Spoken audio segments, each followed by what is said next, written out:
Let's see. I wonder if that. Okay, now I'm going to my channel to see if that actually am I streaming? You're definitely you got to be definitely streaming. Okay, let's see. Live. Yes, yes. All right. To the 8 people who stuck on, who just stayed on for our technical problems, I appreciate you. All right. So Nice, nice. Okay. noise is the operative Noise, word. noise. Noise. You know what I'm talking about? You've seen that, right? Noise. Yeah, it sounds familiar. The Key and Peele. Oh yeah. Key and Peele. Yeah. It's been a while. It's been a minute since I've seen Key and Peele, but yeah, they're great.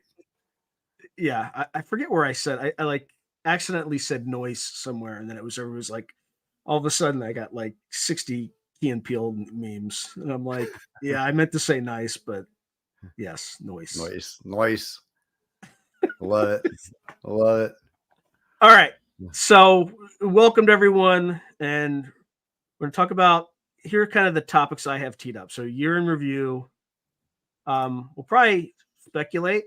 I didn't tell you about this before the stream, but I'm sure we can figure this one out. This will just be us just railing on coin operated Congressman Mike Turner. Anyway, uh, disclosure, Q&A, and then I know you only have 2 hours, so I'm going to do this as like a state of my channel after you drop off because you don't want to listen to that. That's just nerd talk on my part. But anyway, all right, you're in review. All right, so Jack, why don't you cap it off because you actually captured more things than I did when you were going. Well, okay, so all right, so Balloon Gate was apparently really important because that led to the White House actually getting involved with UFOs when they had to scramble fighters to shoot down things over American airspace. That actually engaged them. Now, I mean, I have no doubt that they've probably done this before, but for whatever reason, this got their attention. Maybe the White House was never directly involved in that. And this time, for some reason, they were alerted to it. I don't know what the deal was there, but well, I'll tell you what the deal was. The Pentagon had been ignoring these balloons from the Chinese for a while, and then suddenly somebody's like, "Why is there a freaking balloon flying over Montana near Malmstrom Air Force Base?" Like, and it's Chinese, and people were like, "Yeah, why aren't we shooting those down? Shouldn't we be shooting those down?" Right? The Pentagon's budget's over $800 billion a year, and like we're just letting them like fly over the United States and record. So that's what started it, and then as they kind of, I think, have better sensors right now, they started picking up some other things, and then. okay.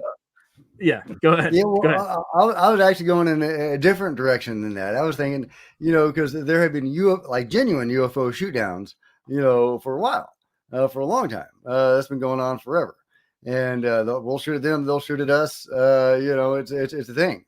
But so why now did the White House get engaged? I don't know. Maybe it was because of the balloons. Maybe it was the Chinese balloons. This phenomenon of spy balloons that said, "Hey, there's stuff in the sky we need to shoot down." But mixed up in those apparently were some genuine UFOs. Ross Coulthart talked about genuine anomalous craft in Alaska just days before the first acknowledged balloon.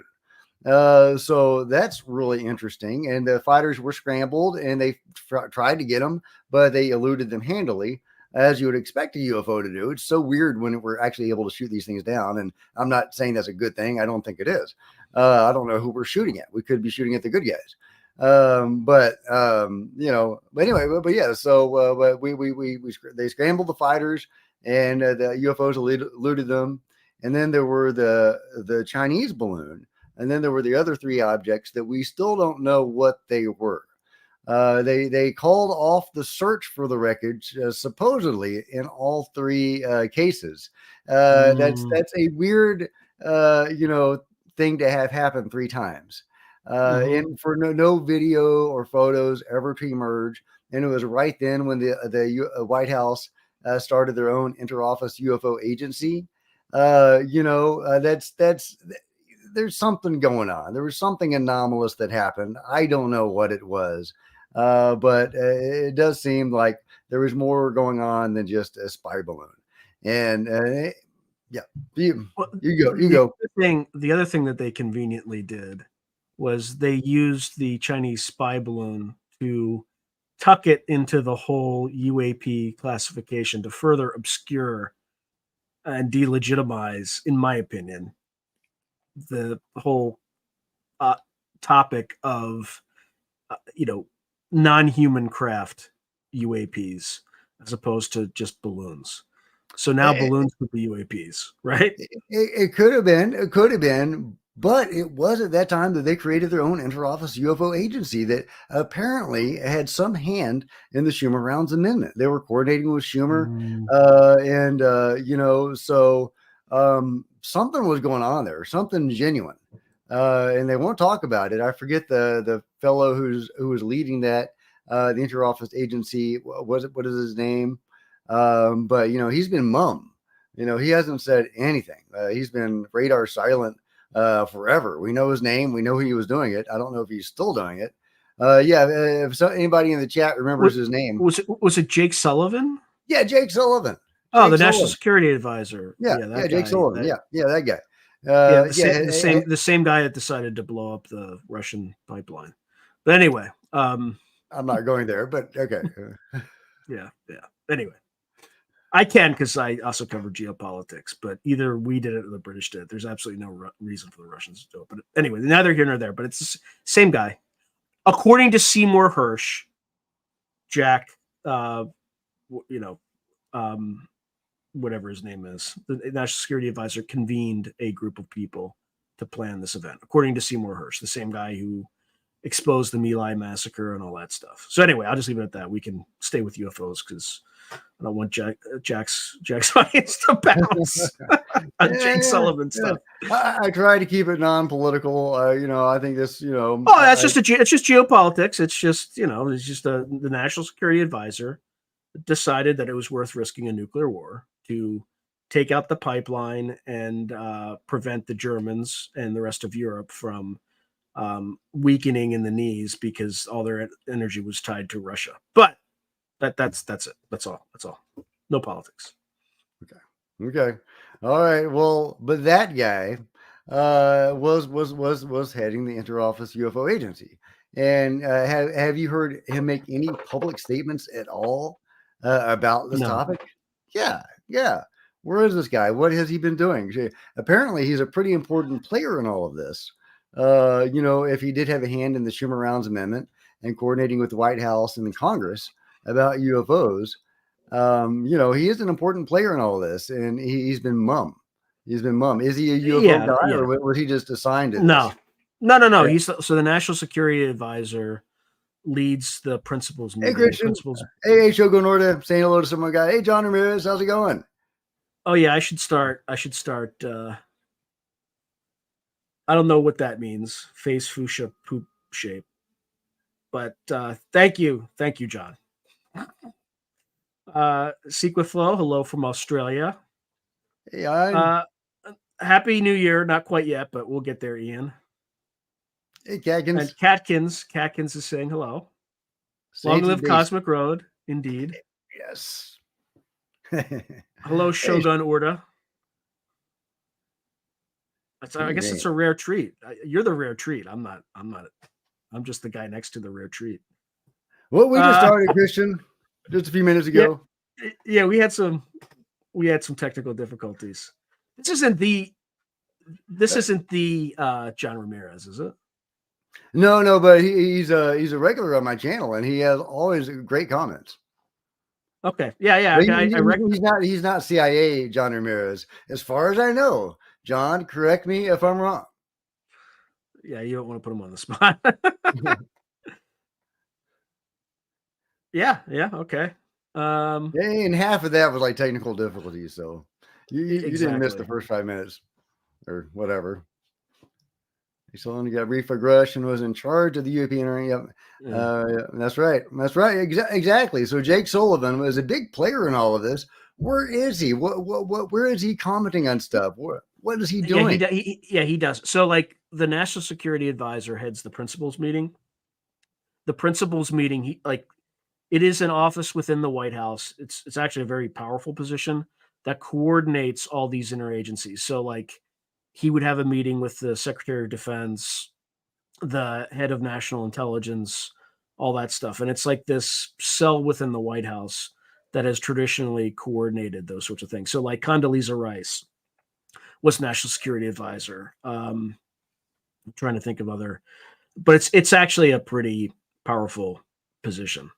But you're right though; he hasn't commented on any of this stuff at all, which is kind of weird. So yeah, so then there's okay, so there's a balloon gate that was very important because it got the White House involved in UFOs publicly. So the balloon gate, whether they were balloons or not, was hugely important. And according to Ross Coulthart, at least there was one truly anomalous event. Stellaris. No, I don't know about Stellaris. Then you're gonna have to enlighten us about Stellaris. Yeah, I know there was an anthology called Stellaris. It was about like creating colonies and stuff like that, but I don't. That I think Baen Books put out, but I'm not familiar with the game at all. I actually had some people interested in one of my books from Baen, so yeah, they didn't buy it. It's naturally convenient. It outweighs public interest. I'm very pessimistic about transparency. I don't see how it benefits the government. Yeah, it doesn't benefit the government at all, Christian, and that's the problem. If it were benefiting somebody, obviously we'd be making more progress. I can go really dark though. I can go really dark and tell you how it might benefit the government, but it's pure speculation. Okay, speculate away. Okay, let's take the future humans hypothesis. All right, but it could be any number of different things. Okay, let's say that there are factions in a time war, and one of the factions are the Greys, and in order for them to exist, there must be an apocalypse, basically, in order for them to become real. So then there may be other factions that are trying to prevent said apocalypse. And if you disclose, people start asking questions, right? Where are they from? Why are they here? And if you know that 2/3 of the global population is going to be wiped out, what real advantage is there to disclosing this sort of thing? Anyway, I told you I could go dark really, really quick. I can go dark in other ways too. Yeah, that's not cheerful. So do you just subscribe to the future humans hypothesis about the Greys that they're? I think I don't know, but I think in any technology that warps gravity also warps time and space-time in some way, right? And when you warp space-time, there's some time travel or temporal element. Oh boy, really? Yeah, you're frozen. You get stuck in time. Hey, it's thematic. Yeah, I probably you can still hear me talking though, right? Yeah, I can still hear you. All right. So why don't I this is just Chrome being Chrome. So can you hear me? I can hear you. All right. I can hear you now. I'm gonna oh, now I'm back. Okay, there you go. Yeah, unreal. Yeah, I probably was saying too much. Maybe. But any element of this sort of phenomena that would be able to travel at speeds that would not even speeds, but in order to travel vast cosmic distances would have some temporal element, right? No, So just by relativity, all that stuff. So is it future humans? Maybe. It's certainly possible. Like Michael Masters has a very compelling argument about it, particularly based on bone structure and the way the Greys look. I think it's the principle of neoteny, right? As a species becomes more advanced, they look more and more like their children, right? So the Greys look like little kids, basically. Their craniums are larger, and everything is it's kind of like where we're moving today, right? So like people are becoming more nearsighted. Cranial size is increasing to some extent, or at least among some populations.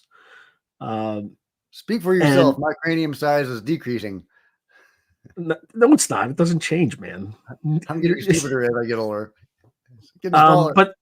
But there's a lot of like, if you look at the morphology of human beings and how they're evolving over time, and you were to extrapolate how we might look if we're selecting for intelligence all the time, and a gray is basically what you get. So I don't know. It's a strong argument. I've heard that. I've heard that hypothesis before, and who knows? It could be real. Time travel does seem to be a thing, which is so unfortunate because if time travel is part of this equation, which it seems to be, then you can't trust anything. Yeah, The Nazca mummies don't have to be ancient. They could be from the future. Well, and that's the thing. Like, there's so much noise and disinformation that you can't. You're not a fan of the Nazca mummies?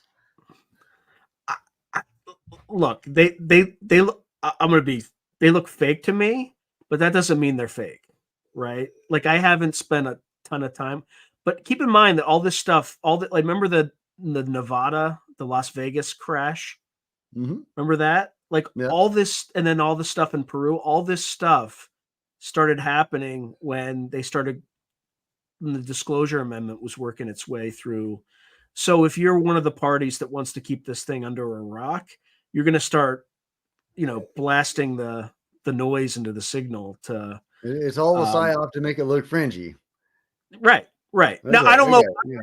I don't know if any one of those individual incidents are real or fake. I'm just saying they all flooded into the system at the same time, right?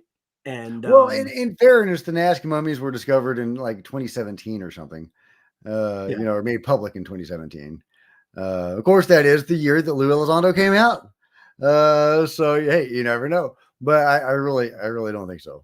I've done enough, as much research as is possible on the Nazca mummies. I'm pessimistic because the media is asleep at the wheel.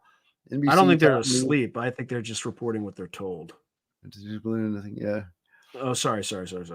Nothing on the other three. Yeah, that's right. And according to Ross Coulthard, Christian, it's not even just another three. There were actually incidents before the first known balloon. Or, the first one that we know about was a balloon, but Ross Coulthard says there was actually fighters scrambled in Alaska days before the first known event, chasing a genuinely anomalous craft that eluded them easily. And so how many of those other events were anomalous? Because, one of them was a balloon. They won't give us any information about the other three. And they say that they called the search off for all three. How likely is it that they called off the search for all three and they're not giving us any photo or video? I don't buy it. Something went down there. That's when the White House got involved in this. Something went down. I don't know what it was. I wish I did. Need to get some remote view balloon gate. Yeah, that's. I just actually hasn't appeared yet, but I interviewed Ed Reardon and Daz Smith. Man, there's some. Because I keep getting questions about MH370, and look, it's not my favorite topic. I quickly figured out that our government did something really, really sketchy, and they really don't want people talking about it. So I kind of just interviewed Ashton and then just left it there. But there's something sketchy that went down. I don't know if it's UFOs. Yeah. I don't know if it's, but there's something sketchy went down, and I'm content to. However, people kept asking me, can you have somebody remote view this? I'm like, man, I don't want to wait. Like, I don't, like, I already know I'm going to, you push too far into this topic, you're going to get yourself into trouble. However, when I was asked, I just kind of mentioned it casually to Daz Smith and Ed Reardon, and Daz Smith is like, oh yeah, we remote viewed it. I just saw it the other day. Yeah. So it's like they did it like a year ago. So, and Ed Reardon, who hates esoteric targets, he can't stand them, but he saw like the whatever, the blast or whatever, like that weird dematerialization sort of thing in his remote viewing. Didn't he think it was a missile strike? I got the impression from the remote viewing video. I think so. I think so. Like as in it was a takedown. And he was, but there was a flash in the air, right? That's just an interpretation. He may have seen the flash, right? Well, okay. So that's the other thing. Okay, so let's go over that. Let's go over the remote viewing of MH370 because it's fascinating. So yeah. So all right, let's not do it too much though, because people are gonna be like, "This freaking MH370." There's people either love it or they hate it, but they probably, most people I think love it. Well, so okay. Well, look at it this way. Yeah. Well, we don't have to cover it for too long, but there was some new information. At least to me, there was a remote viewing by some remote viewers that I trust, the crypto viewing team, now called Future Forecast Group, and they do. This is exactly what I was talking about. Exactly. Yeah, they do. They're brilliant. They do great viewings. I think Daz has like over an 80 or 90% accuracy rating. Dick Algeier is amazing. They're all great. And by the way, when you finish this thread, remind me to stay on this because there's other fascinating things that they talked about. So okay. I'm going to preview them, but you can watch it when it comes out next year. Okay. But go ahead. Sorry. I love it. Yeah, so I, I've been on the fence about MH370. Ashton always has some really good points and some crazy nuances in these videos that is just like, would a hoaxer really put that in there? But maybe they didn't. They thought it was dead, and then the guy wouldn't sign the affidavit, right? It's like, right? Well, then like the static, the stock images came up, to debunk it, but the clouds were moving. So, so yeah. But then I saw the remote viewing video from Future Forecasting Group, and they're all connecting to different parts of it. If I end like a gray, that's rock bottom. I don't want to take orders from insects. Yeah, right. Yeah, this is true. That's not, if that's the direction of our future, Christian, that's not like an encouraging direction. Wait, is that like, the trees have rabies? I love that name. That is the best name so far. That's the best name. Okay. I love it. There needs to be a movie about that. I'm a horror movie fan. I want to see that. There is. It's called The Happening. Anyway. Okay. Yeah. Okay. But so to get back to the okay, there's a theory that propped up. The little green men uplifted very early humans to prepare them to fight a greater threat. Okay. Like maybe, could be. But yeah, so the Future Forecasting Group viewed MH370. They were all connecting to different parts of it. One was seeing connecting to the passengers in the plane, strapped into the seats.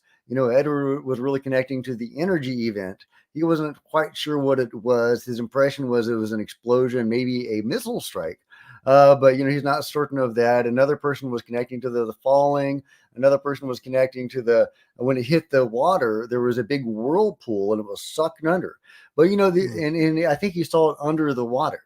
But you could. We're all. Looks like you. Looks like it lost you a little bit now. Can you hear me, Jack? All right. Just try to come back on and we'll keep going. While we're waiting, I'm going to go through some of these comments and try to get us. Okay. I was getting too close to the truth. All right. So the whirlpool. That's okay. But you could interpret those in different ways, right? You could say there was an energy event that they can't identify. There was a whirlpool. You could interpret that as the portal, sucking them somewhere. So I think it was a brilliant remote viewing. I've been waiting for them to do a remote viewing of that, and it turns out they had done one a year ago. So it was brilliant, and it has me more or less convinced it was probably a takedown, and the leaked video was to cover that. It was, if you have a crazy conspiracy theory about MH370, you're one of these crazy UFO nuts. Put on your tinfoil hat, guys. But really, it could have been a takedown for some reason. And people were really pushing. Like the only reason I decided to take on the topic was people were IMing me and on Twitter saying, you need to do this, you need to do this, you need to do this, right? Which, could also be, I'm not saying it is, but it could be the intelligence community trying to discredit people. Well, whoever put out the video apparently had some inside knowledge because they knew some of the satellite details before they were publicly known. So it was either an inside disinformation campaign designed to cover a shoot down, or it was a genuine leak, about a genuinely anomalous event. And because it could be interpreted different ways. That's where I am. The whole superconductor hypothesis, I think, is not. The reality of the whole thing is that there were 20 scientists and engineers on board. 12 of them were Malaysian, 8 were Chinese, and the DoD had just signed a contract with Freescale Semiconductor in 2013 to develop gallium nitride semiconductors, which are specifically used in satellite communications, radars, and other things like that. And if you had those mugs flying to China, and there were a lot of other things like there's another podcaster who's got a gigantic following, who told me that one of the guys that he interviews, who's like an FBI guy, was scheduled to be on that flight, and he was his flight was canceled near the last minute. So I think it was a focus on those scientists and that particular technology, and our government kind of just wanted to make it go away. I'm not going to say anything more. It could be, or it could be the other, like the crazy hypothesis that some ETs showed up, and because going back to the Daz Smith and Edward Reardon interview, they also did a remote viewing. You could probably find it on their paranormal viewing channel of, was it? No, this is even better. So, Pat Price, you know who Pat Price is? The remote viewer? Yeah, the famous, extremely gifted remote viewer. Yeah. Daz Smith just came into possession of a 48-page document, remote viewing exercise that Pat Price did, where he wanted to understand the nature of the phenomenon and whether or not there had been broad infiltration of the U.S. government and U.S. society. And, spoiler alert, according to this remote viewing session, there absolutely was. One of the things that he looked through was he did a remote viewing of the Bermuda Triangle. Yeah, I'll get to that in a second. But he also did, as part of this, he did a remote viewing of the Bermuda Triangle. And he saw he described almost exactly what you saw in that MH370 video, where they would dematerialize the plane, they would take the people out, and then they would do some pretty brutal things to them. Anyway, the other stuff that he saw, you've heard about these 4 bases, right? That Lynn Buchanan talked about, right? I've heard Lynn Buchanan and studied him, but remind me about the 4 bases. So there's one in, according to this remote viewing, and I think Lynn Buchanan did something similar. There was one in Australia, right? Yeah, Mount Zeal in Australia, Mount Hayes in Alaska, Mount Perdido in Spain, and then there was a place in Zimbabwe, but I forget what it was. And they each had very distinct. I think Mount Hayes was a communication node.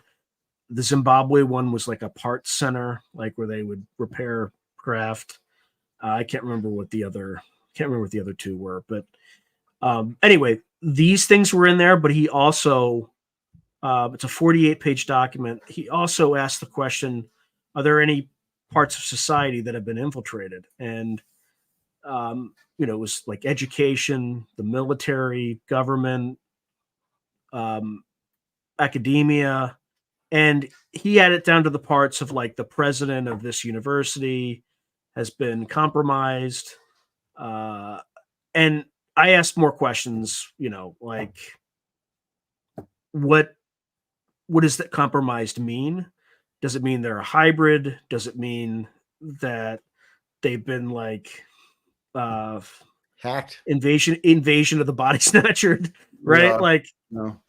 and he couldn't answer, but they can't release it yet. I think he plans to release it on his personal website, remoteviewed.com.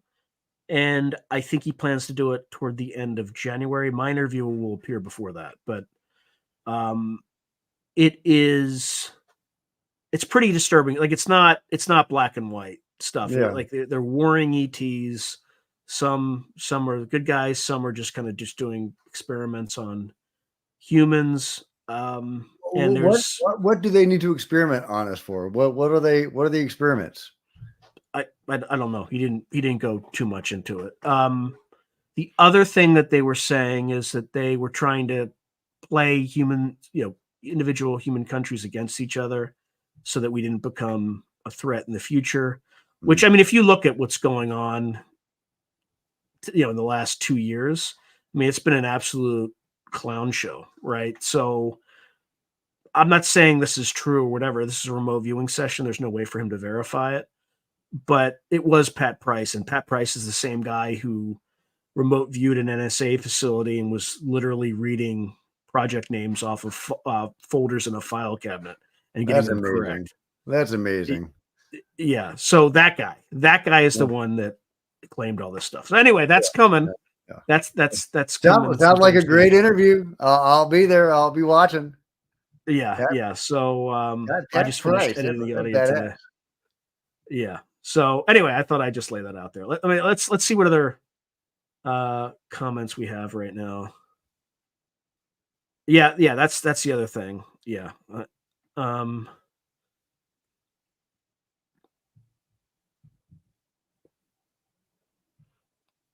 Yeah, I hope it's not true. I mean, it's one of my least favorite hypotheses, but there's also really good evidence for it.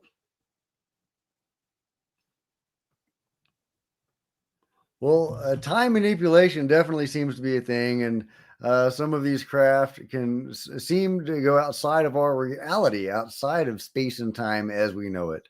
And so, I mean, they are time machines just by their very nature in that sense. And so it makes sense that they could pop in and out of time, whenever they wanted, because they can literally go outside of space and time.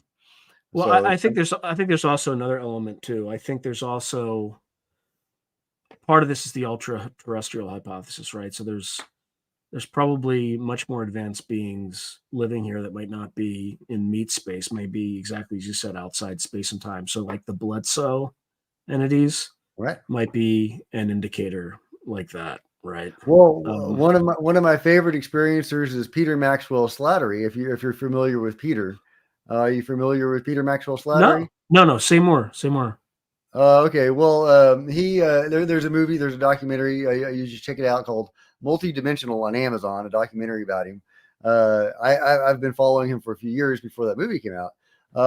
He appears as a guest with James Gilliland on ESETI. Sometimes he's actually a partner with James Gilliland. Are you familiar with ESETI Ranch? No.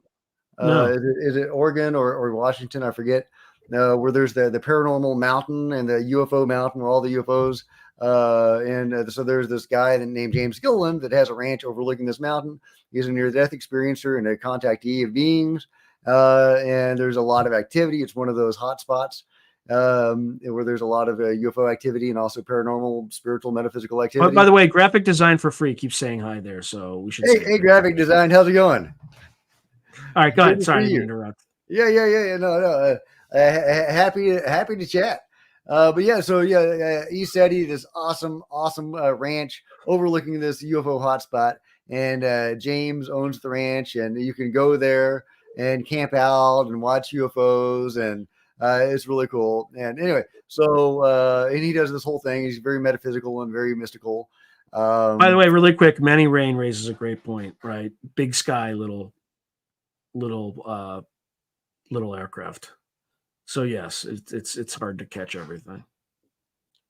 Sad but true. But anyway, so Peter Maxwell Slattery is a friend of James, and I think they've gone in together. He actually manages a different location of the ESETI project, and Anyway, so Peter is a high-level experiencer. He's been to other dimensions. He's one of these guys that has been to other dimensions and stuff. And he had a team of, or maybe multiple teams of 40 remote viewers remote view his ongoing lifelong situation. And it's just incredible the stuff they come up with. Oh, and Peter has like more UFO videos than pretty much anybody of stuff that, that has come to visit him and that do displays for him, including this one really cool one that is this higher dimensional vessel. And it's this geometric shape. When you have the two pyramids, they come together. What do you call that? It's like a dodecahedron or something. Is that even it's correct? something like that. It's not a dodecahedron, but like isn't a dodecahedron like a 20-sided die or something? Yeah, like the the Star of David is a 2D representation of the shape. Anyway, a really cool contact that he's had, and a lot of it has been conscious and that he remembers, and he's written books about some of these contacts. And he says that only about the bottom 10% of the phenomenon that we see in the sky is nuts and bolts stuff from another planet. He says the vast majority of it is other dimensional, and who knows? But it's hard to corroborate that. Right, you can't. You can't. He knows more about it than I do, but I would love need more data. But I do think a lot of it is more dimensional. All right, we got the next one. Yeah. All again, fair points. I don't know what it is, but we should do eat. We should do eat. What we got? Oh yeah, you see my owl hats? No, I haven't seen your owl hats. So it's the owl that like landed on my back fence and let me take like 1,000 photos of it. So I made a bunch of made like I don't know what's it called, like an icon, and just put it on a bunch of shirt. Merkaba. Merkaba. Yeah. Thank you, 1971 Murdoch. Yeah, this is Michael. Yeah, Dr. Michael Masters. There's a guy. I'm not going to mention podcast. Him. What's that? Uh-oh. You got technical difficulties again. Oh man. That's all right. I'll go to solo layout until you come back. And then well, let's see. I can get through a lot of these things pretty quickly. I appreciate that, Derek. I was about to say that I'm going to come back or try to get him back because he had his he was actually contacted. There we go. I don't know what's going on. My internet keeps on going out. That's weird. It doesn't usually do that. I don't know. We're being hacked. We're being monitored. That's fine. I'm not allowed to comment on the mummies, apparently. I do encourage you to investigate the mummies and to research the topic because it's fascinating, and there has been so much research that has been done on them, including live CAT scans by a director of a good hospital in Mexico. We have the chief pathologist of the Navy in Mexico that has studied them. I'm not saying I'm not saying they're real or they're fake. I'm just saying I don't know. I'm just saying that they, on the surface, they look like paper mache. I'm not saying that's what they are, but they just I'm waiting to get more information. The problem is if they are real, certain factions within the US intelligence community will continue to exploit the fact that they don't necessarily look real as a defense against that. So I don't know if you can take genetic tissue of them, you can carbon date them, they're they appear to be real. There's nothing, you can, but how do you know?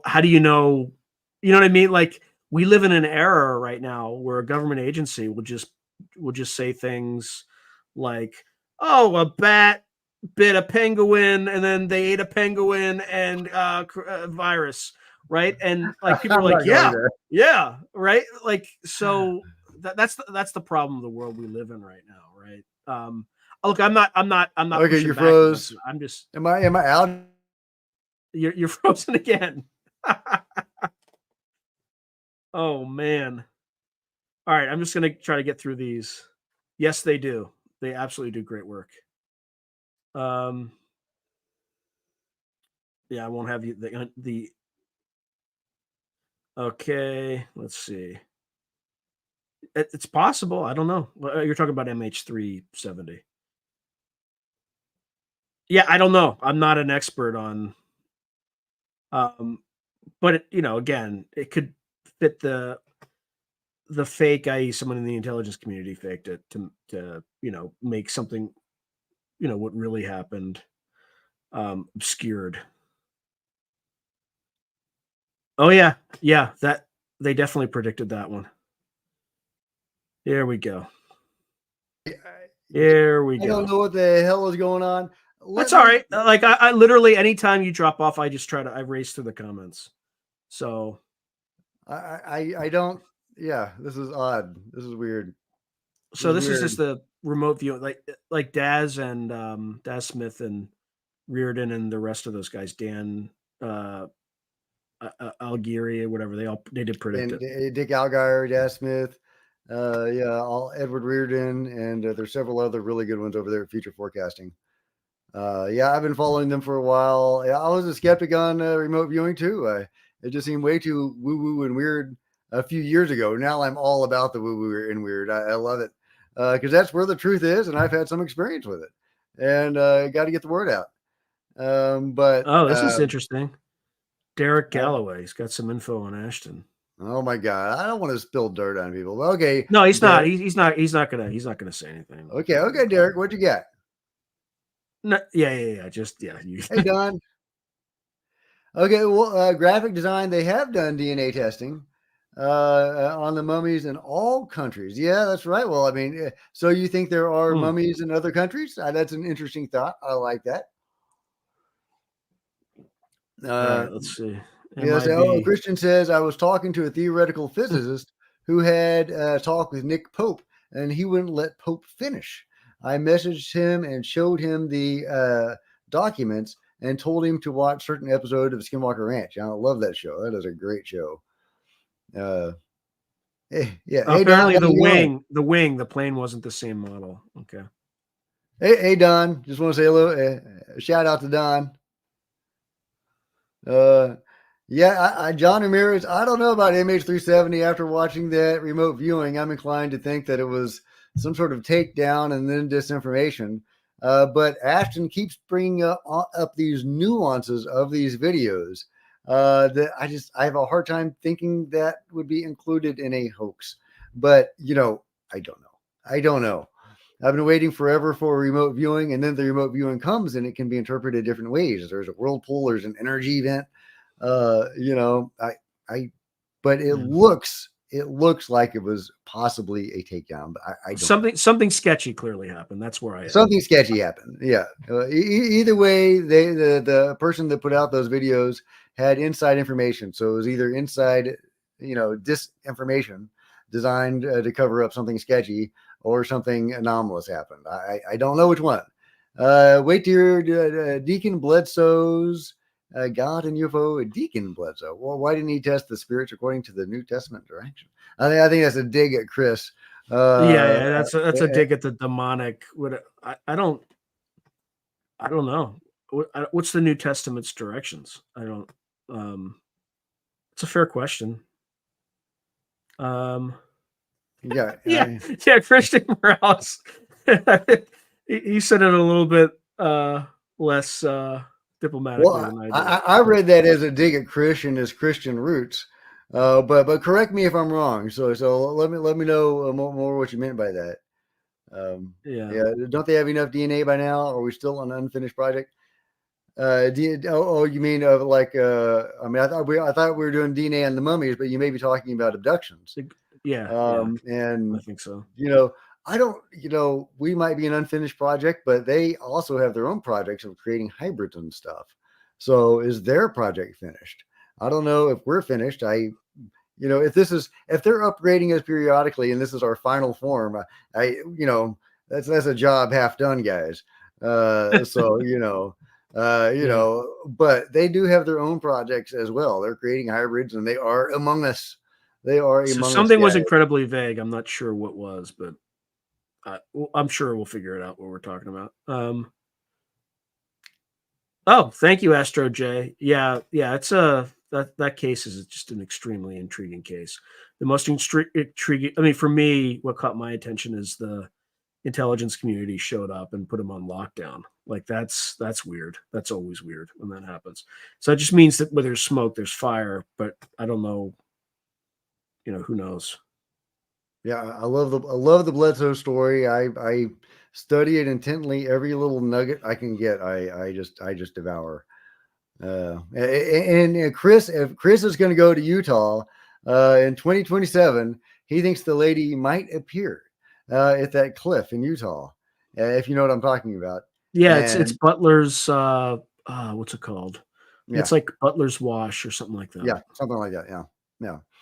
And I'm going to be there if it's a public event. It's funny how as soon as we start talking about the UAP issue seriously, geopolitical tensions happen. The same happened in the 40s. I mean, I can't blame the Cold War on aliens, but how much power do they have? Christian, that's a great point. And Sean was just talking about that, how he had some information that beings may have infiltrated our governments, maybe causing divisions amongst countries. So we don't get too powerful. And, that is a possibility. And if I was a nefarious alien, that's probably what I would do.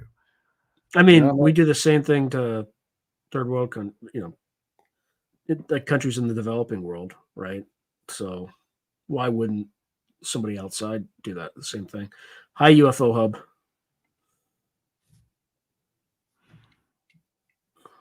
Yeah, I mean, I don't know who they is.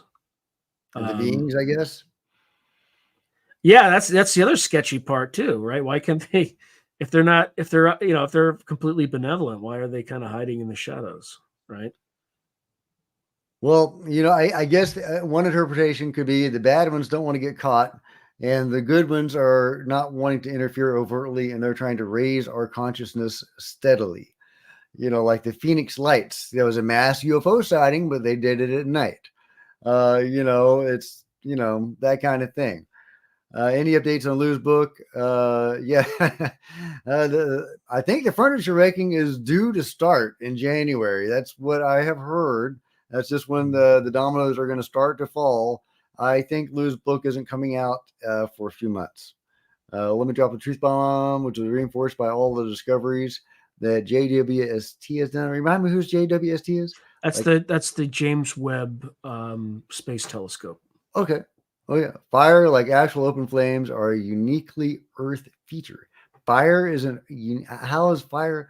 I'm not getting that. I don't know what you mean. There's fire doesn't exist outside of outside. I mean, anywhere where there's like oxygen and heat, you're gonna have fire. Yeah, I'm probably gonna have to disagree with you there, but with the whole fire thing being local to Earth. But you can expand on that in a comment. Let me know what you think. Atmospheres and other planets and galaxies do not have the proper. I don't know. I can think of like another moon in our like Titan. I mean, the whole place is explosive. Right? Yeah, it's like methane and I don't know. Aren't there stars all throughout the universe? So Yeah, you went with the obvious one I should have thought of right away. I mean, that's the entire thing's on fire. Yeah. Right. Yeah. So it's like a thermonuclear reaction. The whole thing. Yeah. I'm not feeling that one, but if you can back that up, please do. Please do. Yes, ultra terrestrials. Yeah, ultra terrestrials. Absolutely. I think those are a thing. I think that everything's on the table, and it's to some extent it's all going on. UFOs are. Well, that's what some say. UFOs are. It's all. And it gets weirder. They're not just ultra terrestrials, but then you get into ancient epics of humanity, Atlantis, Lemuria, or, whatever you want to call them. You don't even have to call them Atlantis or Lemuria, but ancient civilizations that had some sort of high technology, maybe not like we do, but, it's hard to argue there was some sort of ancient civilization that had a global impact. Shout out to you. Classic Road. DJ Trigger. I like that. Merkaba. You got the Merkaba. Yeah, good catch. Good catch, Merkaba. Yeah, I just totally blanked on that. I know that. I know that one. I actually used it in one of my books. Yeah. Where's the weather? Oh, yeah. Okay. Well, it was a 2-hour podcast. I didn't want to get hot, but okay. The audience is demanding the leather. Okay. All right. Where's the leather? Here we go. There we go. All right. Now it's a party. Okay. Yeah, okay, I should have noticed that you weren't wearing the leather. Okay. Here we go. Okay. The audience has spoken. All right. There we go. Even with our technical difficulties, I think we're doing okay. More badass now. Okay. All right. Thanks for the pep there. Samuel says hello. Hey, Sam. How's it going? It's not yeah, exactly. Yeah, that's right. I got scruff, but I don't have the skill. Hello, Samuel. Pleasure to see you as well, my friend. Dadgummit. I've been trying to get him on the show. I'll keep pushing. Oh man, that would be epic if you could get Tim on. Yeah, he seems like a really good dude. But I just got to be careful about talking about who's that guy? Coin-operated congressman from Ohio's 10th district, Mike Turner. He's the best. Yeah. Anyway. Okay. Well, I mean, Tim might be very happy to rag on Mike Turner. I mean, yeah, he's not going to rag on somebody else, like, same, like a member of his party who's on the intelligence committee, right? He'll be respected. Apparently Mike Turner has really come out against him and, become an enemy of his. Isn't he the guy that's funding one of Tim's opponents? Correct me if I'm wrong on that. Mike Turner is? I mean, that's where my memory is. There's that guy is such a slime. Yeah. So anyway, guys in the chat, correct me if I'm wrong. And that one's for you, Jack. You see that? Yeah, that one's for 69 viewers. 69. An alien hide. Yeah, maybe I should interview West Virginia Mountains. Sound like an entertaining guy. The mummies, I was skeptical, but I did look into it, and they seem to be authentic. They do. I do separate them from the UAP issue. I always knew if they brought out bodies, people wouldn't believe it. Yeah, I was really, really surprised when, David Grush came out talking about biologics. And that's how I knew he wasn't part of a controlled plan. Because I figured if there was a controlled plan, they would start with the ships, right? Simple nuts and bolts ships. That's all there is to it, folks. That's all we've got. I think it sounds like, again, I don't know if this narrative is true, but it sounds like they were planning on doing this disclosure, but they wanted to do it a little bit more tepidly, right? Maybe start out with the James Webb Space Telescope. Hey, there's conditions on Epsilon Eridani, this planet.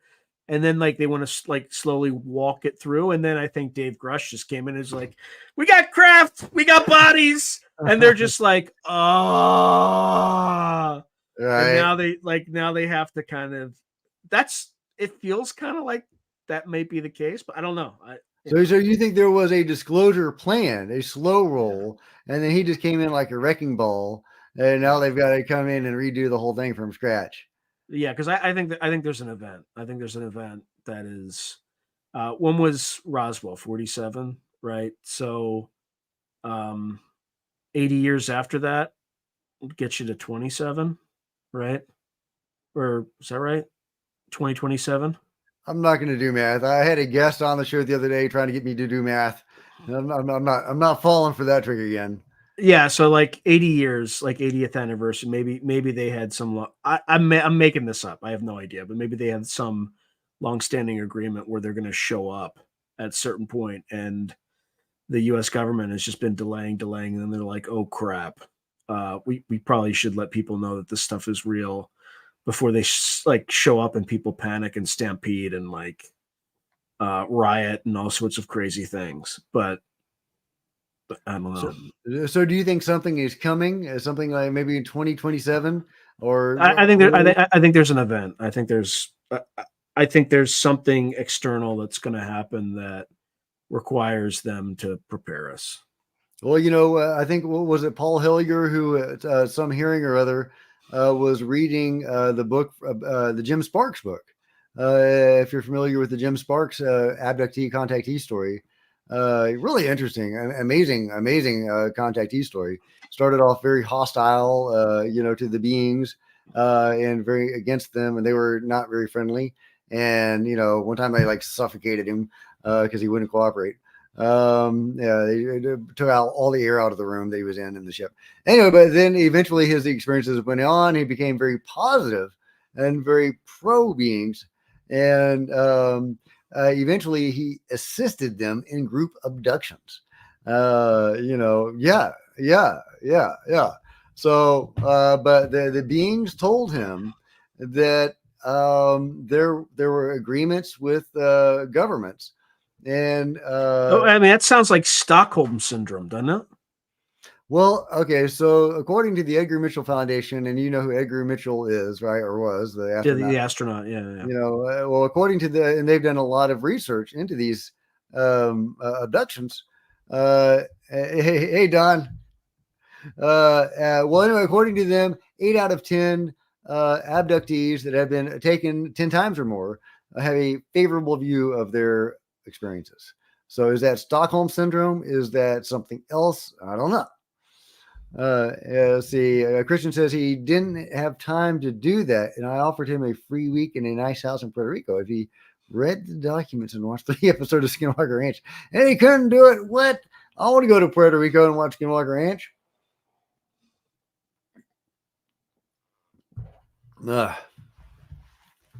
Yeah, I mean look, I've been to a property that was adjacent, and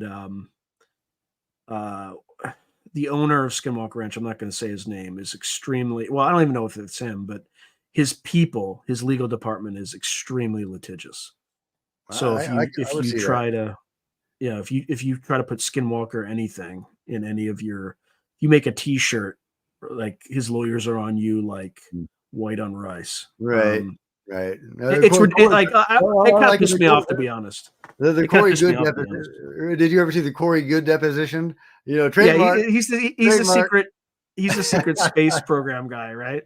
Yeah. Well, and people started claiming that they were also part of the secret space program, and he basically went after them. It's just like, dude, you're killing your credibility. Totally. Okay, but getting back to the thought about Paul Hellier and Jim Sparks, Jim said there were like agreements between the governments and the beings, and the beings that he was aware of and dealing with wanted disclosure, and there was a timeline. And the governments hadn't been cooperating, but the beings were going to force the issue. And so, could that be what we're dealing with?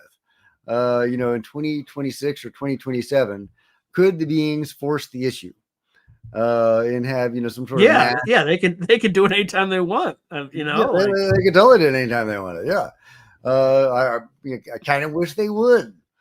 All right, so what are we looking most forward to? So David Grush op-ed, Luis Elizondo interview book, Bob Lazar movie experience, firsthand whistleblowers. Oh, that reminds me. Also, Daz Smith did like 2 remote viewing things for Tom DeLonge, and he couldn't talk too much about them, but one of the things he did talk about was he's remote viewing grays. And he basically said that their ships were alive, their suits were alive. They were about 2 microns thick, and they also like had consciousness. Consciousness. The suits had consciousness. Yeah. Wow. I knew the ships had consciousness. I didn't know the suits had consciousness. That's crazy. Well, according to this remote viewing, which he can't, there's no feedback. So, No, but I mean, and no, remote viewers 100%, and it's better if you have a team of them. I feel more comfortable and confident in that information. Did he do that with a group, or is that a solo project? I can't remember. I can't remember. But Daz is like 80 or 90% accuracy or something, and he is really good. He's really good, and so we should answer this question though. Like, what's gonna? I think we're gonna find out for real, because I think Biden wants to get reelected, and I think this is something that could be pretty popular. You think it could be a campaign issue? I mean, look, there's not enough people who are interested. Let's be honest, that it's a campaign issue. But I think if the geopolitical environment heats up enough, I think it might come out in the sense that, like, there are bigger things than us. We shouldn't be killing each other. If it came out, then it would become a campaign issue. If like there was a leak, but it's out. But it's been out. It's been out since July, and everybody's just like, yeah, whatever, right? Like we have bodies. We have bodies of non-human beings that own and craft that are generations ahead of anything that we have. And the mainstream media didn't even blink. They didn't even blink. Okay, all right. But I'm just throwing this out there. Apparently, Richard Dolan had a guest on the other day, and one of my viewers alerted me to this because I've seen this guest. What's his name? It starts with an L. And he was saying that the government might raid one of these facilities of the control group. Oh yeah, I heard that. Well, it sounded sufficiently cynical to actually ring true, right? Like they just want to blame like one of these aerospace defense companies and use them as a scapegoat, right? And then which is that tracks. That's exactly what the government does all the time, right? Totally tracks. Right. Well, I've talked about that before, about the possible tensions that exist between the private parts of the control group and the government parts of the control group, and I think that is an intriguing dynamic. But where I was going with that is if something like that did occur, and I don't expect that to occur, but if it did, and that information was put on the news, and we had a UFO on the news from a raided facility, that would force the issue. Then it would become a campaign issue. So I mean, theoretically, but I don't think it would play well for Biden, right? Because he's been in government for 60 years, and the guarantee he knew something about. I guess he could play dumb. He could probably play dumb. But do you feel humanity is headed for extinction or new evolution? I mean, on the current trajectory, extinction for sure. But I don't know, Jack. What do you think? New evolution. Well, I live in hope, my friend. I live in hope, Rich. The being. Some people think the beings are upgrading us, and in that case, we're going through a continual forced evolution to make us better. If they've been upgrading us for thousands of years, I don't know why we can't be disease resistant and live for hundreds of years. So they could be doing a better job. Well, it's because it's like Drosophila flies, right? You got to have lots of generations to get that evolutionary, thing going. So you got to have short lives. Boom, boom, boom, boom, boom, boom, boom. Yeah, that's why. Yeah, that's possible. If they're upgrading us, right, over time. But can't they aren't they shouldn't they be like masters of genetics? Shouldn't they be able to snap their fingers and? I look, in the first few, if you take Betty and Barney Hill, they were using genetics techniques that we were using 6 or 7 years later, right? Where they were sticking a big needle into the amniotic, just. So I don't know. The one thing we assume is that they're so far advanced, but maybe, and again, it could just be like a Buck Rogers universe where there's thousands or millions of different species. In fact, okay. I did another interview with Dr. Kevin Knuth, and I think he did this statistical, he did this statistical project to see how long it would take a more advanced species to find Earth. And I think he went through like how many civilizations would be able to find Earth. And I think it was like, I'm going to screw this up, but it was something like 3,000 easily. Right. So, I mean, there could be millions out there. Who knows? So there might be one species that's just not that advanced. They just figured out anti-gravity before they, figured out other stuff. I don't know. There's a big thing that I don't want to say his name because he doesn't want to be too prominent. But apparently, back in the 40s and 50s, they were taking these things down with proximity fuses. Right. So I don't know.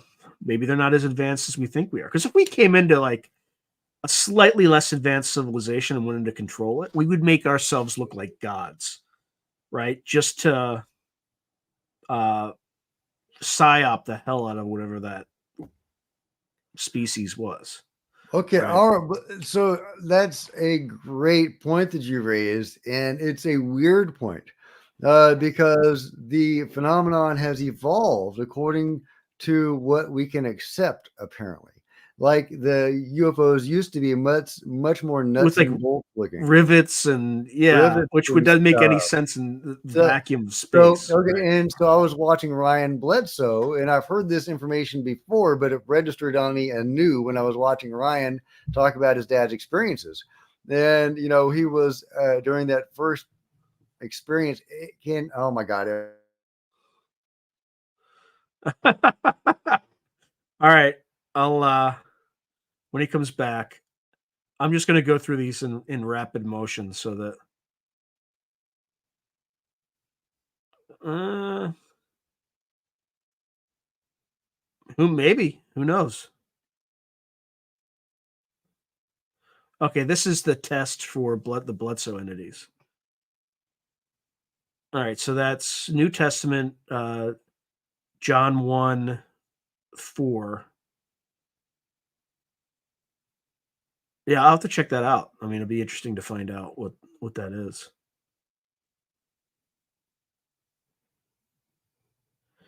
Yeah, I talked to Brandenburg about this. I did an interview with Brandenburg, and the stuff that they found is, there's some uranium, there's lithium, thorium. A lot of these things are consistent with a nuclear weapons signature, either nuclear weapons signature or these spherals, or consistent with like an Orion drive type situation, which is a nuclear drive. So, but I haven't checked on anything latest in the Oumuamua news. Anything on the Oumuamua new? And by the way, this is not just Oumuamua. It's some of the. I'm going to talk about some of the work that Avi Loeb is doing when he used those trawlers in the South Pacific to collect those spherals. But I haven't heard anything on Oumuamua recently. Jack, have you heard anything? I am so not interested in Oumuamua. I mean, that is just so boring to me. But what's exciting is that Avi Loeb is doing it, and that he is engaging mainstream science in the study of ufologies, and by that he is engaging the mainstream public, who will take him, looking for spherules and Muamua a lot more seriously than they would, Chris Bledsoe. Right. Talking about, the lady, goddesses and stuff.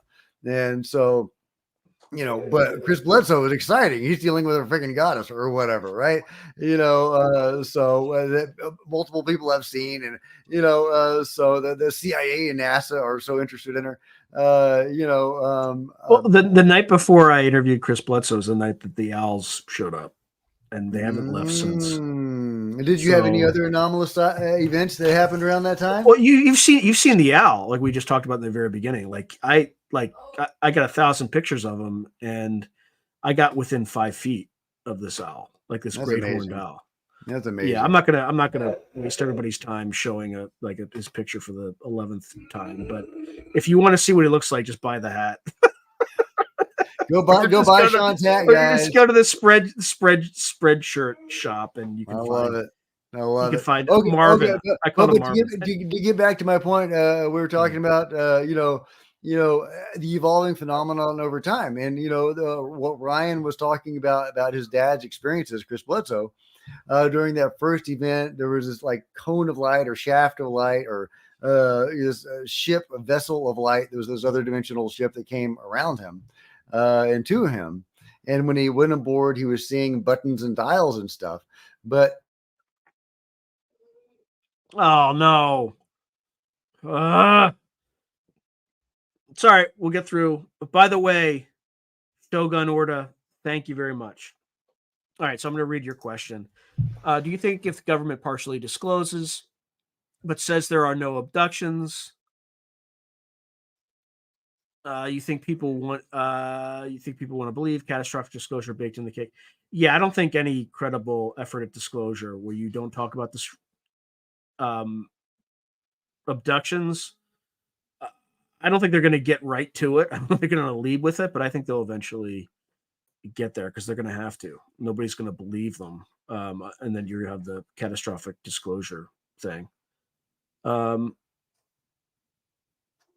Interesting. I can't. If you get a chance, remind me what the rat scene was. That is kind of weird. Yeah, I don't. Who knows? Who knows what's on the dark side of the moon? Yeah, yeah. I think reality. You have to have contrast. You have to have good and evil, and I think there's probably some species out there that don't share our objectives or intentions. Just have the different intentions than we do. Oh yeah, sorry. That's as above. Yeah, as above, so below. Absolutely, absolutely.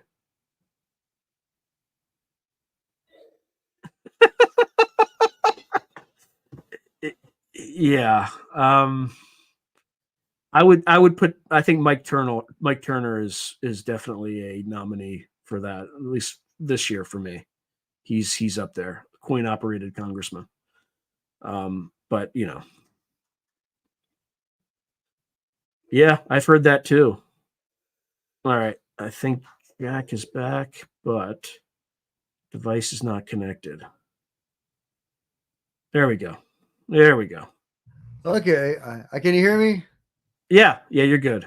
You're good. Can you say I did a reboot. Hopefully that will fix it's it. it's all right. It's all right. It's going to happen to me again too. But I don't know what's going on. It doesn't typically do this.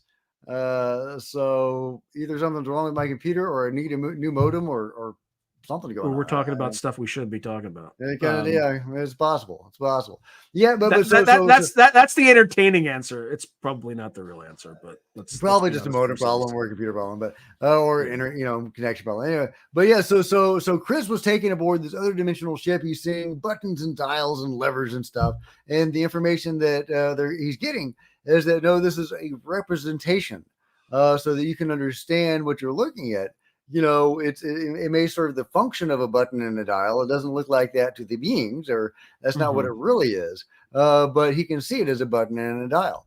So were people seeing rivets and screws on these UFOs because that's what they could accept and relate to? Yeah, what was Betty Hill being stuck with a very large bore, needle because that's what she could accept? So I don't know the answer to that. But it would be a good question to get an answer to. Okay. Are some ultra terrestrials engineered by extraterrestrials? Well, okay, I'm gonna go like ultra woo in this one. I'm just speculating. All right. I'm not endorsing this. But let's say Bigfoot is real, and let's say Bigfoot lives on this world as an ultra terrestrial.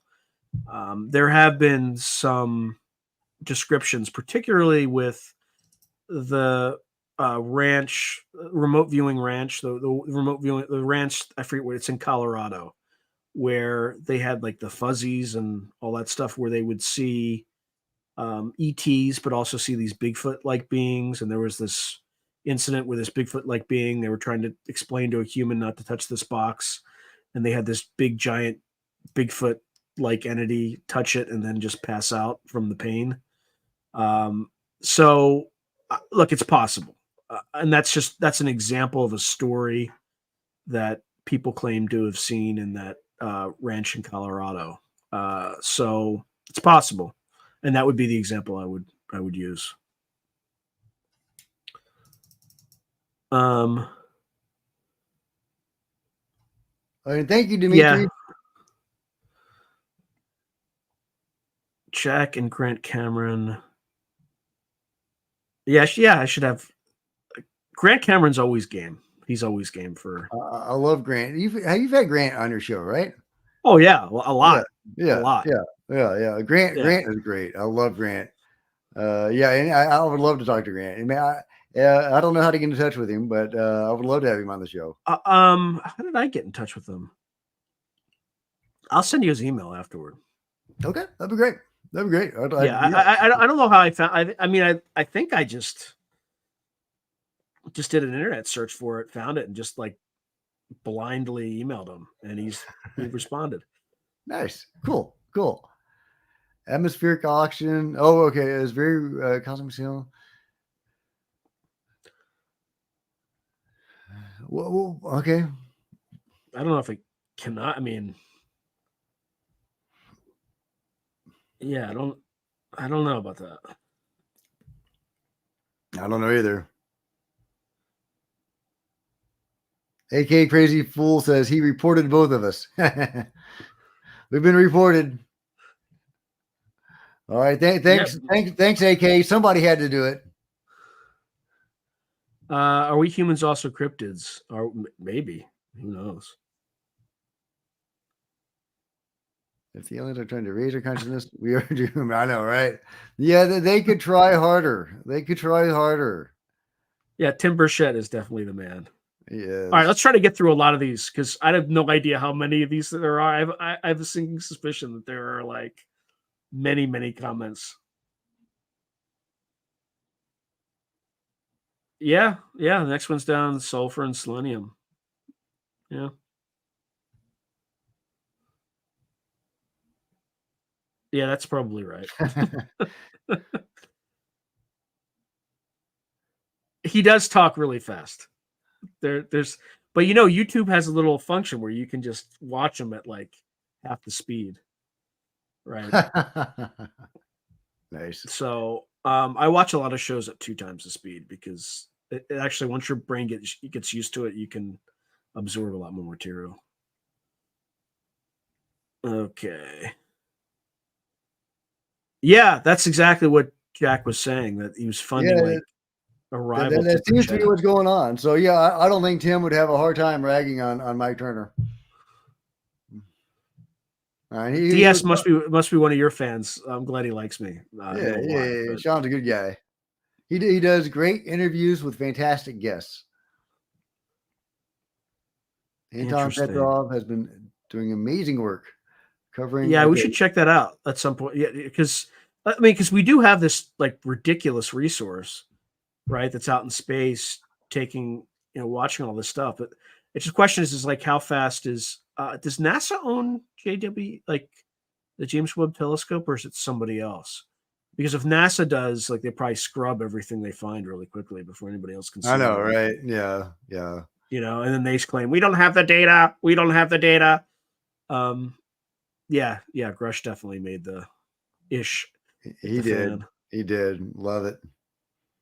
I'm hoping those 40 witnesses that he interviewed will come forward, or some of them. Yeah. I'm hoping that some of the furniture that's going to get wrecked. Something is definitely coming.